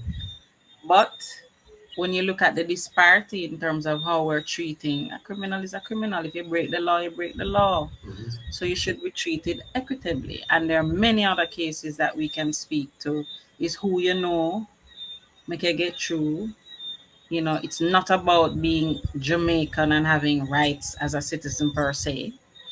It's kind of like if I have a problem and you see it if you go into any fast food store or any other store, somebody want to go to the front of the line because they feel that they're whoever or whatever. And I like to tell the story of when you get into government in this dispensation, you no longer feel the potholes because you're driving in the nice big big wheeled vehicles. So the potholes might feel like a little pebble on the road.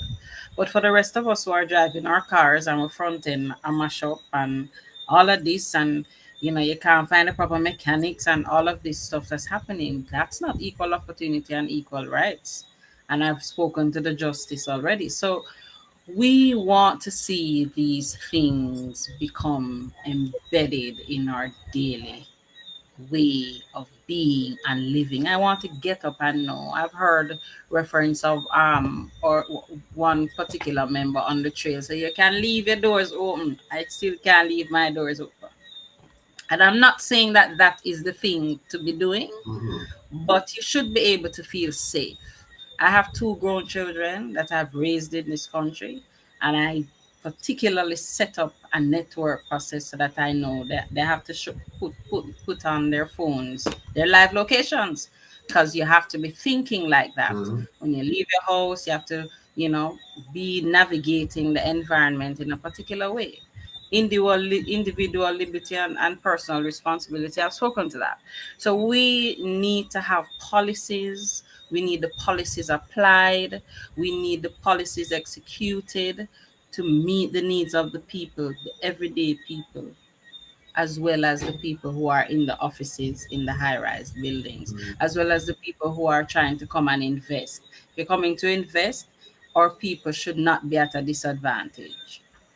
Things like that. Absolutely. Now, So the UIC, go ahead. somebody was mentioning in the group, I think it's called My Review Vlog TV.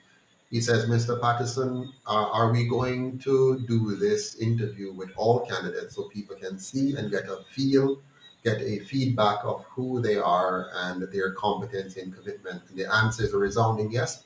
This is a new feature on UIC Liberty TV. We're going to be featuring all our candidates as they're approved. And so we're going to work through all of them. I think next one is going to be Dr. Mr. Garth Barnett. And I Right. know we have Mr. Chase Neal coming up, Yeah. not next Sunday, but the Sunday after. And we have Mr. Winston Wright. Is going to be on the on Thursday of this week. So they're coming up. Stay tuned. My next question for you, though, Dr. Coretta, is concerning um, the fact that the UIC has a very base, um, principled based manifesto, and I want to say this with a great degree of care so that our audience fully understand what we mean by a principle based manifesto. So we have a principle based manifesto which ensures that it doesn't change from year to year like the other two parties. Every year, every election, they have a new manifesto with a whole heap of gimmicks that they're going to use to try to trick us into electing them from year to year. The UIC is opposed to that kind of gimmickry. So we have a principle-based manifesto. It's available year-round on our website, so it's not at election time we start to tell you what we're going to do.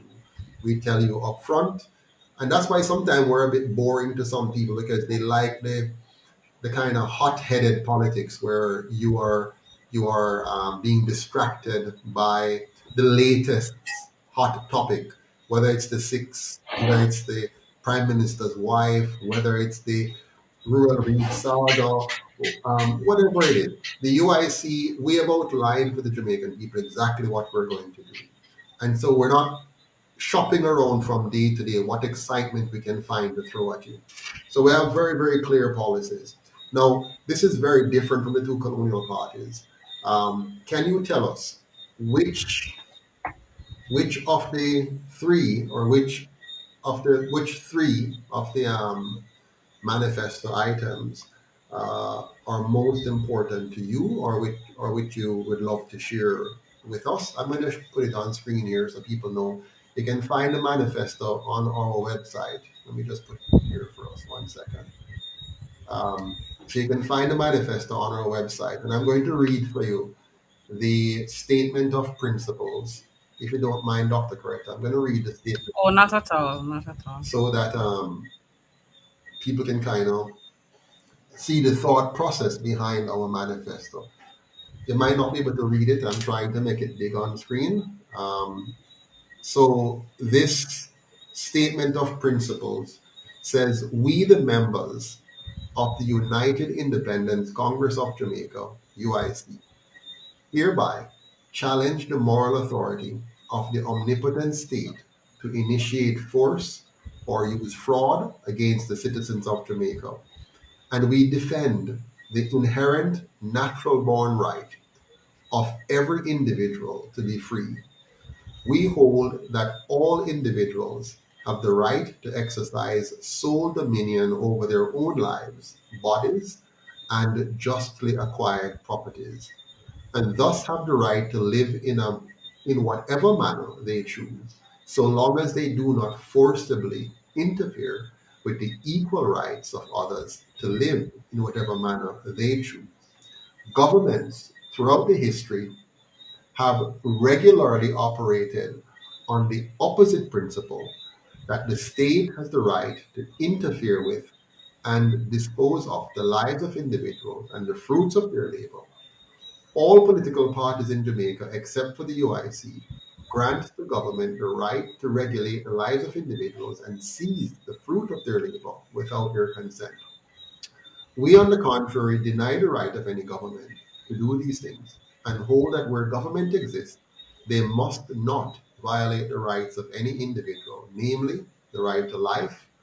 Accordingly, we support the prohibition of the initiation of physical force against others, the right to liberty of speech and action. Accordingly, we oppose all attempts by the government to abridge the freedom of speech and press, as well as government censorship in any form, and the right to property. Accordingly, we oppose all government interference with private property, such as confiscation, nationalization, and eminent domain, and support the prohibition of robbery, trespass, fraud, or misrepresentation. Since governments, when instituted, must not violate individual rights, we oppose all interference by government in the areas of voluntary and contractual relations among individuals. People should not be forced to sacrifice their lives or property for the benefit of others. Charity must be voluntary, not forced for it to be charity. People should be left free by the government to deal with one another as free traders, who by law may not use force or fraud to get their way.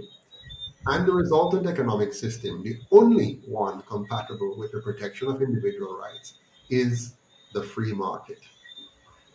Madam MP candidate and Doctor of Clinical Psychology, or metaphysics, I want you to talk to us a little bit about these very, very important precepts and principles which guides the UIC's policies and our actions as a political movement. Tell us which of the three, there are 30 principles, by the way, 30 principles. One of them, of course, having to do with, as you can see on the screen here, talks about self-ownership, and here's one that talks about personal liberty, and there are others as well. But tell me three of them that is of importance to you and why. Well, okay, I think all of them are important. I've looked through them all. So I'm going to choose three that resonate very quickly with me. Education. Education best provided by the free market and achieving greater quality, accountability, and efficiency with more diversity of choice, recognizing that education of children is a parental responsibility. We, the UIC, would restore authority to parents to determine the education of their children without interference from the government. Parents should have control of and responsibility for all funds expended for their children's education. Now, when you look at what it is now, we have a private and a public system of education. And within that, I'm not sure if there's awareness that there is sometimes more rights afforded to those within the public system. than those within the private system. So, for example, preparatory schools don't necessarily get all the resources available. And it's the same in terms of the public school system. They would have the advantage of having access to all the resources that are available from the government. Now that speaks to inequity. And also we have a system of placement. The PEP system is about just placing to where the highest grade of the child. It's the same thing we talked about earlier as it relates to once you pass and you get a good grade, you go to the top 10 or top 5 schools, and students with the highest grades are dispersed throughout those schools. Now, if it is, and then I can get into special needs or children and students with exceptionalities, the burden on parents who you have to get your child assessed if possible, or you have to get extra support, or you have to get OT, which is occupational therapy, or any type of supportive process. That's another thing. And the schools will say to you, if they're incapable of providing the support, you just can't be there. They'll just ask you to leave, and the parent will have to find other solutions. So it's very inequitable, and there are very many gray areas that also disempowers a parent's ability to choose and to navigate. And so what you find happening is that, like, I had a student yesterday who goes to high school plus 5 extras after high school. So every day after school, 8 to 3 or 8 to 2, they go to 2 other extra classes each day, and Wow. plus extra class on Sunday. So you have a student going to school literally the entire week. Hmm. And Hmm. then so they come to me to ask for help because the child is stressed out. But I say they're more stressed out because this is what parents are now having to do. Don't get into teachers that are, or teachers having left Jamaica, Hmm. those who went abroad. There's schools now without teachers for particular subjects. So parents have to look for those subjects elsewhere, subject teachers elsewhere. So, in terms of just a process of having a parent being empowered with a system that supports you educating your child according to what you believe is right and how to navigate that process, I Hmm. think by now we really should have even online opportunities for parents who can't make school, Hmm. who Can you can, imagine? Can you yeah. imagine, Dr. Coretta? Can you imagine Hmm. uh, a school system where, well, right now, what we have in the school system is the regulator, the persons who regulate the system also operate the system. Right. So the regulator is not going to regulate themselves properly. Yeah, because they're regulating and controlling and running. So you have the regulator running the school and then regulating the schools they run, which Hmm. means that you have a conflict of interest. So what the UIC wants to do is to put education back in the hands of the parents, Parents. Hmm. and Parents the decide. government actually regulating to make sure that the students are being treated properly, Properly. Hmm. that they're Gaining also being, competence. yeah, so they have teachers that are competent. They have they're being nourished properly, because we have to, That's a big deal. if we don't recognize that our most important asset are our people. You see, the problem we have in Jamaica is the government doesn't see us as the important asset. They see us as Hmm. a milking ground where they Hmm. can just borrow money in our name, use it whichever way they want, and then leave us to pay it back.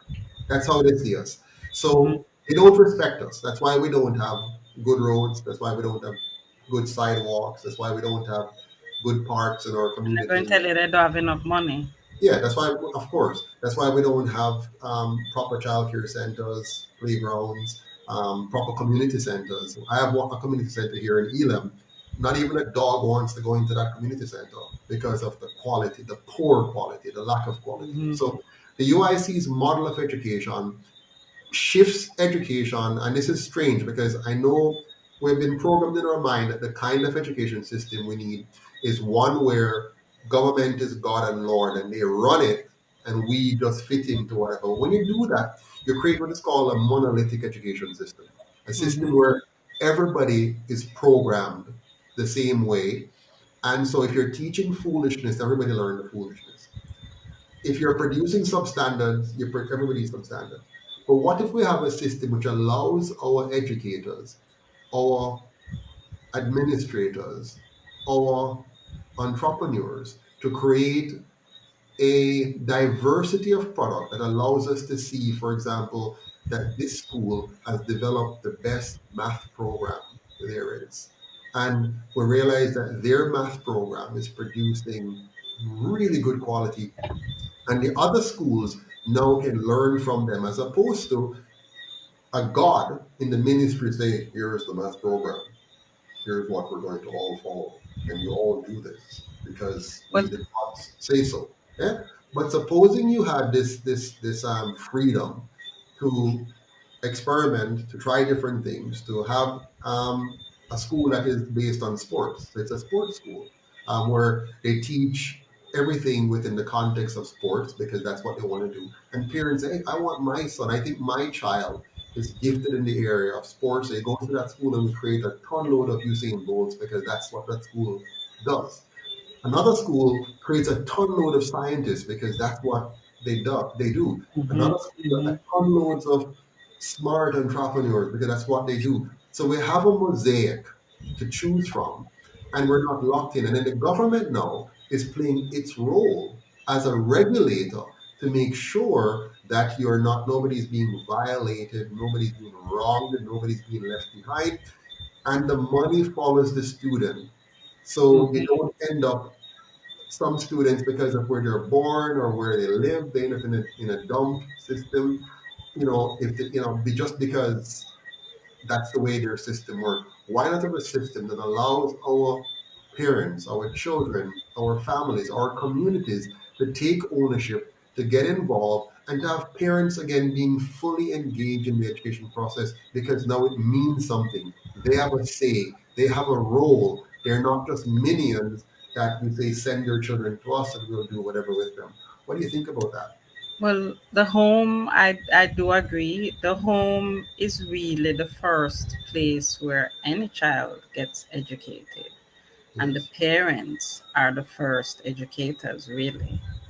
And so, from that standpoint, if we build from there and give parents options, because even during the COVID times, if you recall, students were at home.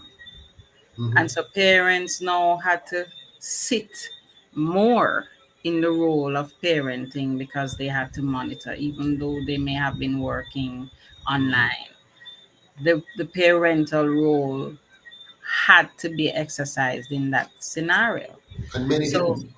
And many, sorry, many fell apart because they weren't prepared for this. exactly. Many And that homes, shouldn't be the case. yeah, many homes did not have the kind of internet connection. Right, Many students did not have the devices that they need, and right.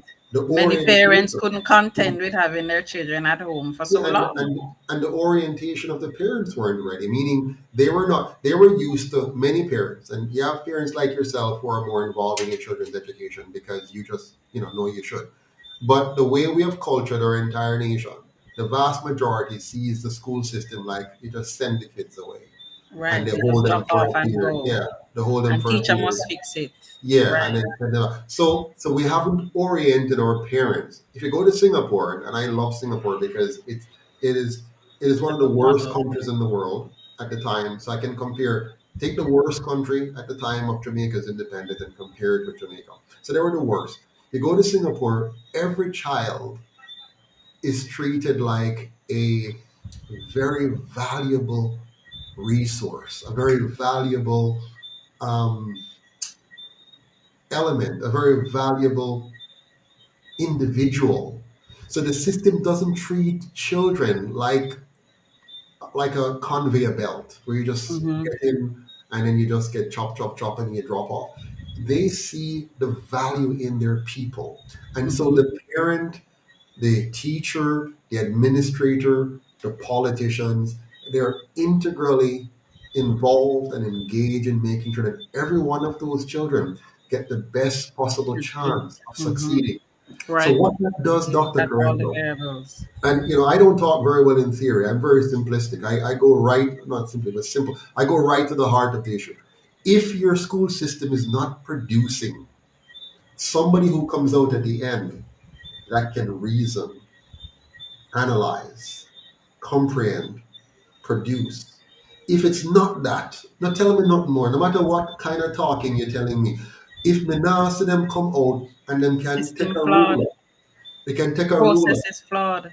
If they can't take a ruler and measure and know with certainty what is 10 centimeter versus 10 inches, what is the volume versus the circumference and why that is relevant, what is the frequency and why, if you have a kind of disconnect, it's a problem. If they can't analyze a piece of writing and see what is the bias of the writer, what are they trying to get you to believe, even though they're implying something else on the surface, they get below the surface to the real thing. If they can't understand quickly, if they can't comprehend, if they can't reason, if they can't analyze, if they cannot hold their political leaders accountable because they have the skills to do that, to see when a piece of statistic is being used to trick them. If they can't see that, your school system is a failure. It's not working. If they cannot Just be, there to produce workers, people yeah, if to and the represent in a lowest kind of factory. workers, Right, they're producing manual workers only. They're right. producing people who can only operate on rudimentary information. We don't need that today. We're way past that. Jamaica, in terms of its human capacity right now, we're still producing sugarcane workers for the most part.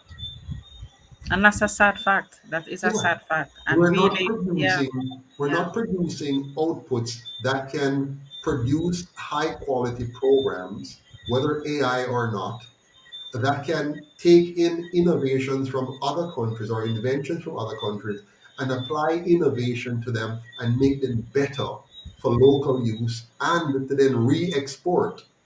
You understand?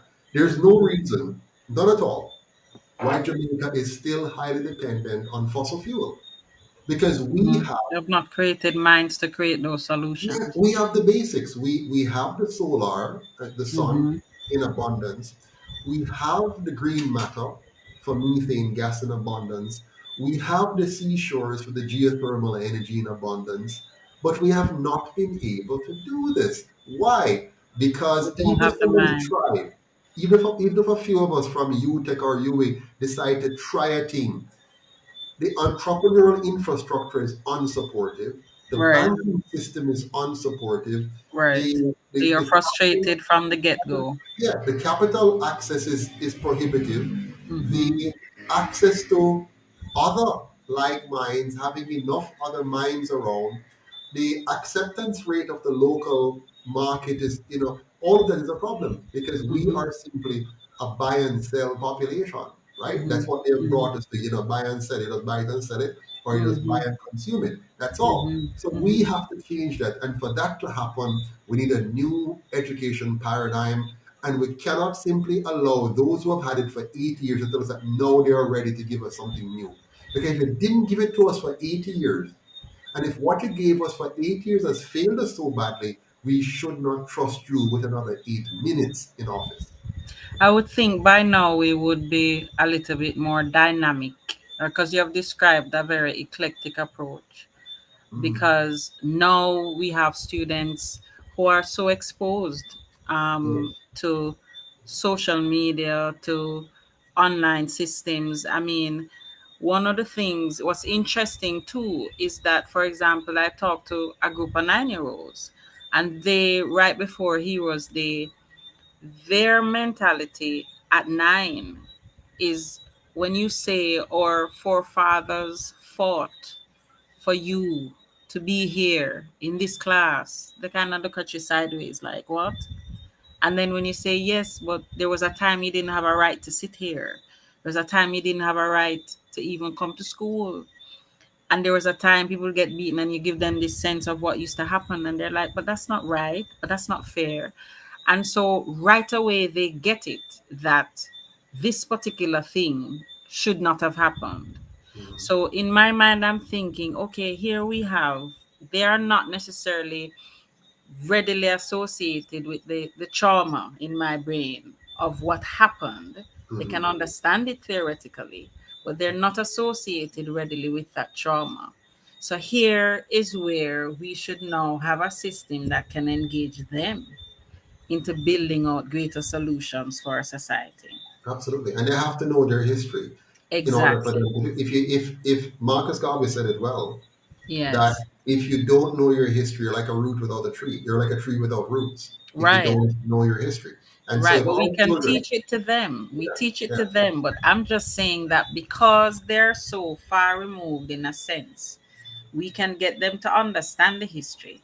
But the connection that even you and I have with that history, maybe emotionally, they don't have it. no, but that's because the method of teaching is incorrect. You see, No, the but they way, can create solutions. Is not that they don't understand, you know. I'm yeah, saying that they can know if they, when you say to them the mentality in that space, when you mhm, say to them, do you understand that Sam Sharp was hanged? And they go, hanged for what? And you mhm, go, he was hanged because he was fighting for the rights of people and he marched to so. And they say, wow. And they hung him in it. So they understand that this should yeah, not have happened and that yeah, somebody fought for the rights for them to be there. But yeah. then right But I don't think away, they, there's a yeah, connection to, but yeah, that's unfair. And because of the color of your skin and all of this. yeah, So that type of mind, I'm saying, could be mhm, groomed a different way in terms mhm, of providing solutions for the future of this society. But mhm, because they're now in the same system, same paradigm, they're mhm. going to end up thinking the same way within 10 years. That's the point I'm trying to make. Yeah, which is pretty sad. But let's move on to my next question, which is the UIC has distilled the manifesto into a 10-point plan.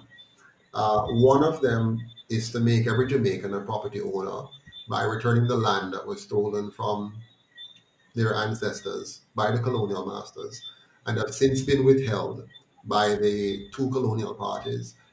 So we believe in land reparation, returning the land to the people free of cost to make them property owners, and abolishing property tax so that they're not being taxed on top of the property that they already own and which was stolen from them and withheld from them. What are your thoughts on that? It's a key plank for the UIC. What's your thought on that? Well, I believe that it ties into that individual liberty and empowerment. If the people own land, they can then be empowered to do something with that land. And it also will really give a sense of confidence of, okay, I have rights. My rights are returned to me as a citizen of this country, and I own a piece of property here, and generationally, that will also be a powerful thing Mhm, because now we can actually be talking about empowering economically and so forth or children's children, mhm, because if I own a piece of land and I don't have to think about paying property tax and all of this and it's returned to me because my ancestors paid the price and it's mine, that really empowers my sense of individual Would liberty you and agree empowerment. that liberty without property is poverty? Yes, because what you're going to do, if you're free, what you're free to do. Exactly.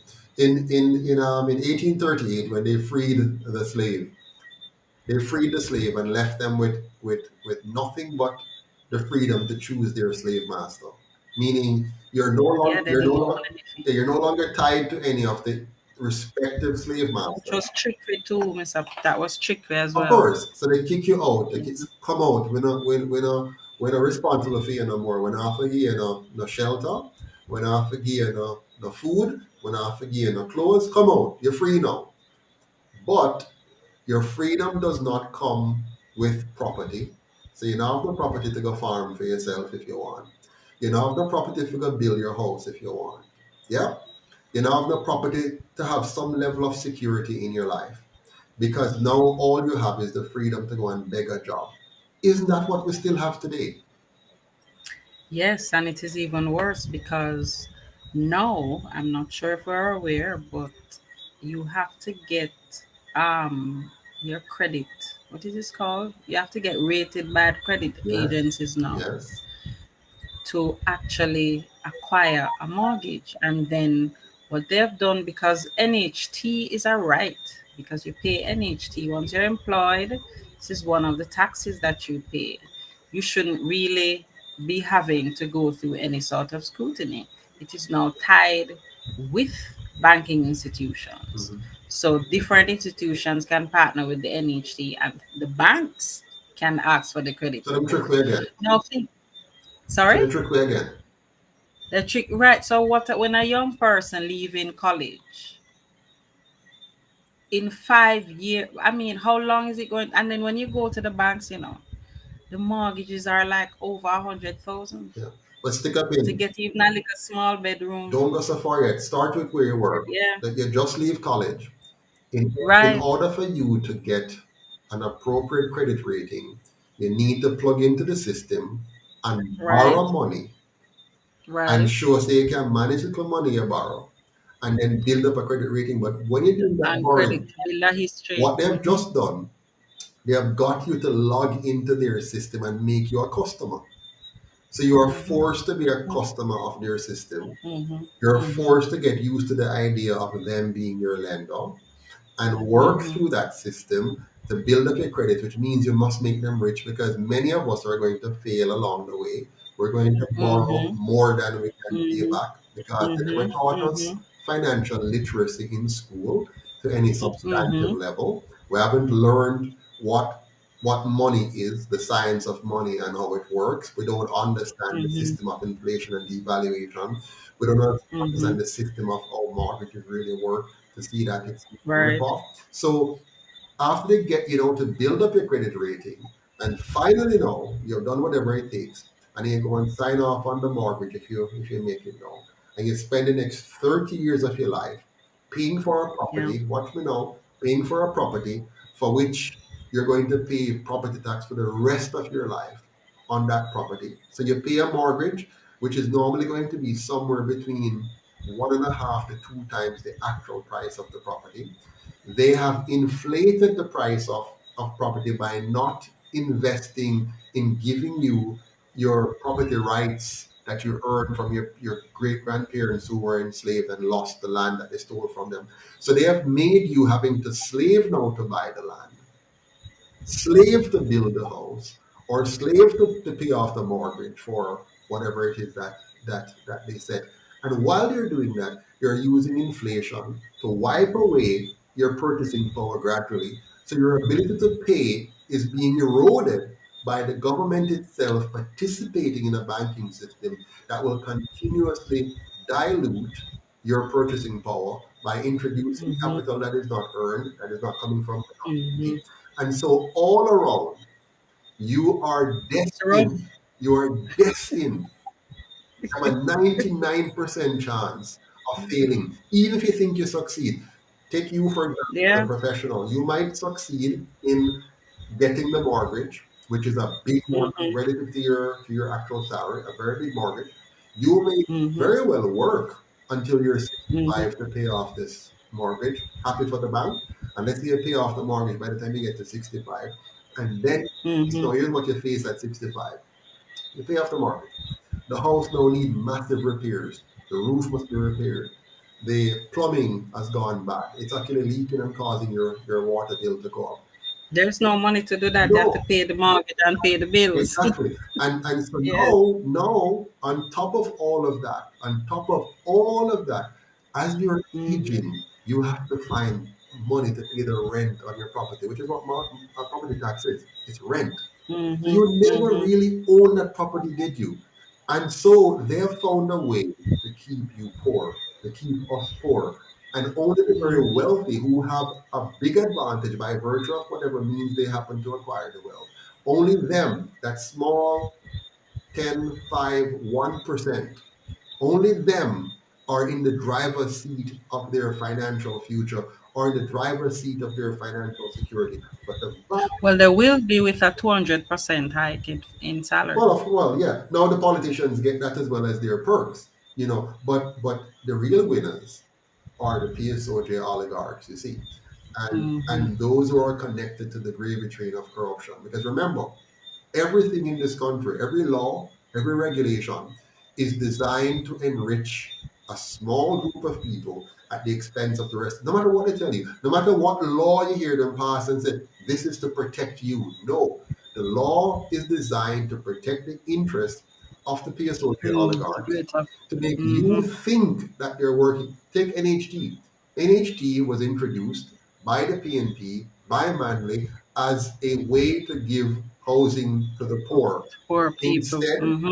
Instead, 25% of the contributors may get a home. 75% will never get a home under the NHT. Yep. And who makes up the And worse now. and Worse who now. makes up It's way the worse bulk now. of that 75%? The lowest income earners. So while you, the little guy who does something and get his minimum wage, is dutifully paying into the NHT, he has zero of ever qualifying for an NHT home. And on top of that, even if he were to miraculously qualify, the price of the home means he has to go to the commercial bank and get some kind of matching finances, which then puts him in an even more grievous position of being in perpetual poverty for the rest of his life.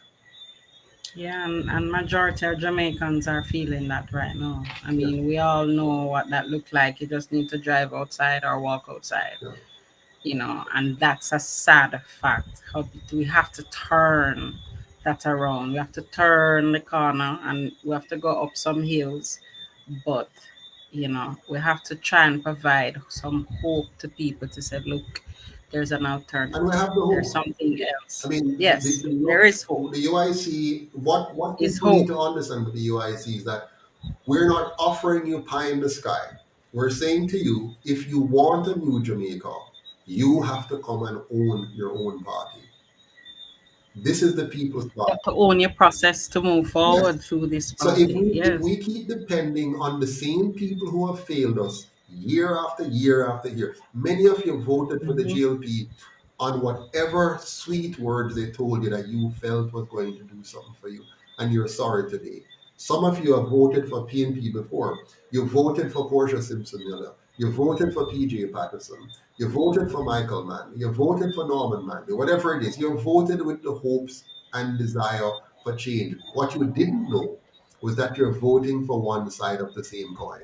What you didn't know was that regardless of who wins, Michael Manley, for example, with all his good intentions, as long as he was a part of the system owned and controlled by the PSOJ oligarchs, he had two options. Option one, fight against it and get your knee cup chopped off. Work with it and deceive your people and leave them worse off. That's the only option you have if you're a member of those two parties. So the UIC said, look, man, let us do what Marcus Garvey said from the very beginning. Let us own a people's party. Marcus Garvey called his party the People's Political Party because he wanted it to be the people's party. Marcus Garvey was the inventor of crowdfunding, where he said, come on, make we put our money together and build our own enterprise, build our own political movement, and build our way out of the colonial control. And the two parties come and say, we will work with the colonial masters to crush Marcus Garvey and crush the Marcus Garvey party. And we will tell the people that we put them first, but behind the scenes, we know that we have put the plantocracy or the PSOJ first. That is the system we're under. And it has continued from 1944 to 1962 to right now, 2023. And no matter what Mark Golding tell you, no matter what Andrew Holness tell you, or whoever they shall elect to be their leader in the future. No matter what any one of them tell you, as long as we vote for these two parties, we're always voting for the PSOJ oligarchs and the colonial masters. Every vote for the GLP, every vote for the PNP is a vote for slavery. It's that simple. They will keep us in the monetary system that is strangling us. They will keep us in the economic model, which is a master slave system, a few of them as the masters and the rest of us as the slaves. They will keep our education system in a way that dumbs us down. They will cause more of us to have to leave Jamaica to make something of ourselves. We can't stay here and do it. That is their commitment. Whether they tell it to you like we're telling you clearly what our policies are, the facts remain the same. A vote for either of those two parties is a vote for what you have seen over the last 8 years. Final question for you, Dr. Coretta, before we go. I'm getting heated here. The That is understandable. It's for the people. Change is required, eh? My final question for you, madam, and there are many more we could ask, but we're out of time. What will it take for you to win your seat? And what can our viewers do to help you win your seat in East Rural St. Elizabeth? West Rural. Sorry, West Rural? I don't know why I thought it was East Rural. We always think East Yeah, Rural. West West Rural, Rural, St. Andrew. St. Andrew. What will it take? What is required for you to win? What do you need to win?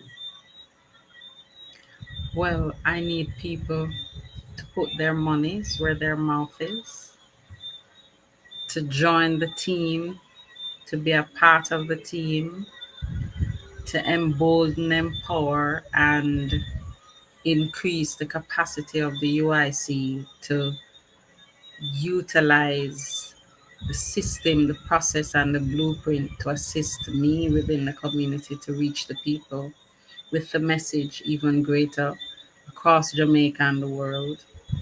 That means donate. That means sharing this information, sharing this live. That means stepping up to the plate to volunteer, to give of your time, give of your expertise, share your connects, share the network to empower and embolden the UIC's process. We have their projects that we have, each MP candidate has a project that it's slated within their different communities. And so we want people also, we need the resources to build out and support those projects. And so also, if you're locally here, you need to register, you need to enumerate so that you can actually vote beside the hands. Wonderful. Thank you very much, Dr. Coretta. It was a real pleasure chatting with you today. I wish we had more time. I want to Thank thank you. all of our viewers out there all around the world. If you're Jamaican, you're Jamaican. And the UIC believes in one Jamaica because we're stronger together. We want all of you, whether you're in Cayman, whether you're in Japan, whether you're in Britain, Canada, USA, Germany, France, wherever you are, I want you to know that the UIC is here for you. This is your party, it's the People's Party. The only way for us to win any election is for you to be fully involved, one way or the other. If you're in the Cayman Islands or somewhere else, there's no harm in you going on our website right now, uicjamaica.com, and registering and saying, I am committing to $5 a month, $10 a month, $25 a month, $50 a month, £5, £10, £20, whatever it is, Swiss francs, whatever it is, euros, whatever. You just make a commitment to a monthly contribution. My recommendation is 25 US dollars equivalent, wherever you are in the world. Right here in Jamaica, we know so many of us are struggling financially. So do like what many are doing right now. $1,000 a month, $250 a week. Yeah, you can give 5,000, give 5,000. I have to We go. have the $1,000 25 campaign, $25 1,000 people, Yeah. $25 So per if we have month. 1,000 people giving $25, we will have the funds to campaign effectively. But rest assured, the UIC is here for you, but we can't do it without your support. The two colonial parties, they will get their $500 million from the PSOJ oligarchs. Just watch it. Remember me telling you this, you're going to see that the big companies of Jamaica, all the big companies, will be giving 30 million each, 25 million, 10 million here, and so on. In total, the two major parties will get a minimum of $500 million for the next election. Outside of that, they got donations throughout the year as well. That's why you see them on the ground. That's why when them call a meeting, they can pay people $3,000, $5,000, $10,000 to come to their meeting. A fellow saw me on the road there and said, "What go on, Mr. Patterson? You know that thing again? What go on, man? I want to support you, you know." I said, "Good, very good, very good. So what do you need me to do?" "You know, I have let off something, man." And that's the base. So you know, say when you see the big meetings, when you see them in the schoolroom and the schoolroom full up and they have on their green shirts and their orange shirts, please know many of those persons are paid to be there. And then many others are there because they're hoping that if their party win, they will be a part of the legacy, or rather the corruption legacy train. So when they get in, they're going to get contracts for fixed road, which not going to fix properly. They're going to get contracts to pick up garbage, which won't be picked up properly. They're going to get all kind of special dealings. Some of them are there to be on the boards. They get on the board and they get 100,000, 200,000 a month at your expense. So they know why they're doing it. They're very fervent and feverish about their party, not because they care about Jamaica, not because they want your children to have a better education or for your community to have a proper play area for the young children or a community center. Not because they want to make sure you have industries providing better than call center jobs. No, no, no. They are jumping up and down because they're a part of the corruption trading and they want their party to win to get it. So don't fall for it. You know, UIC supporters are very different. You want to be a part of this because you want to see Jamaica develop. You want to see Jamaica where every community look, smell, and feel like a tourist resort.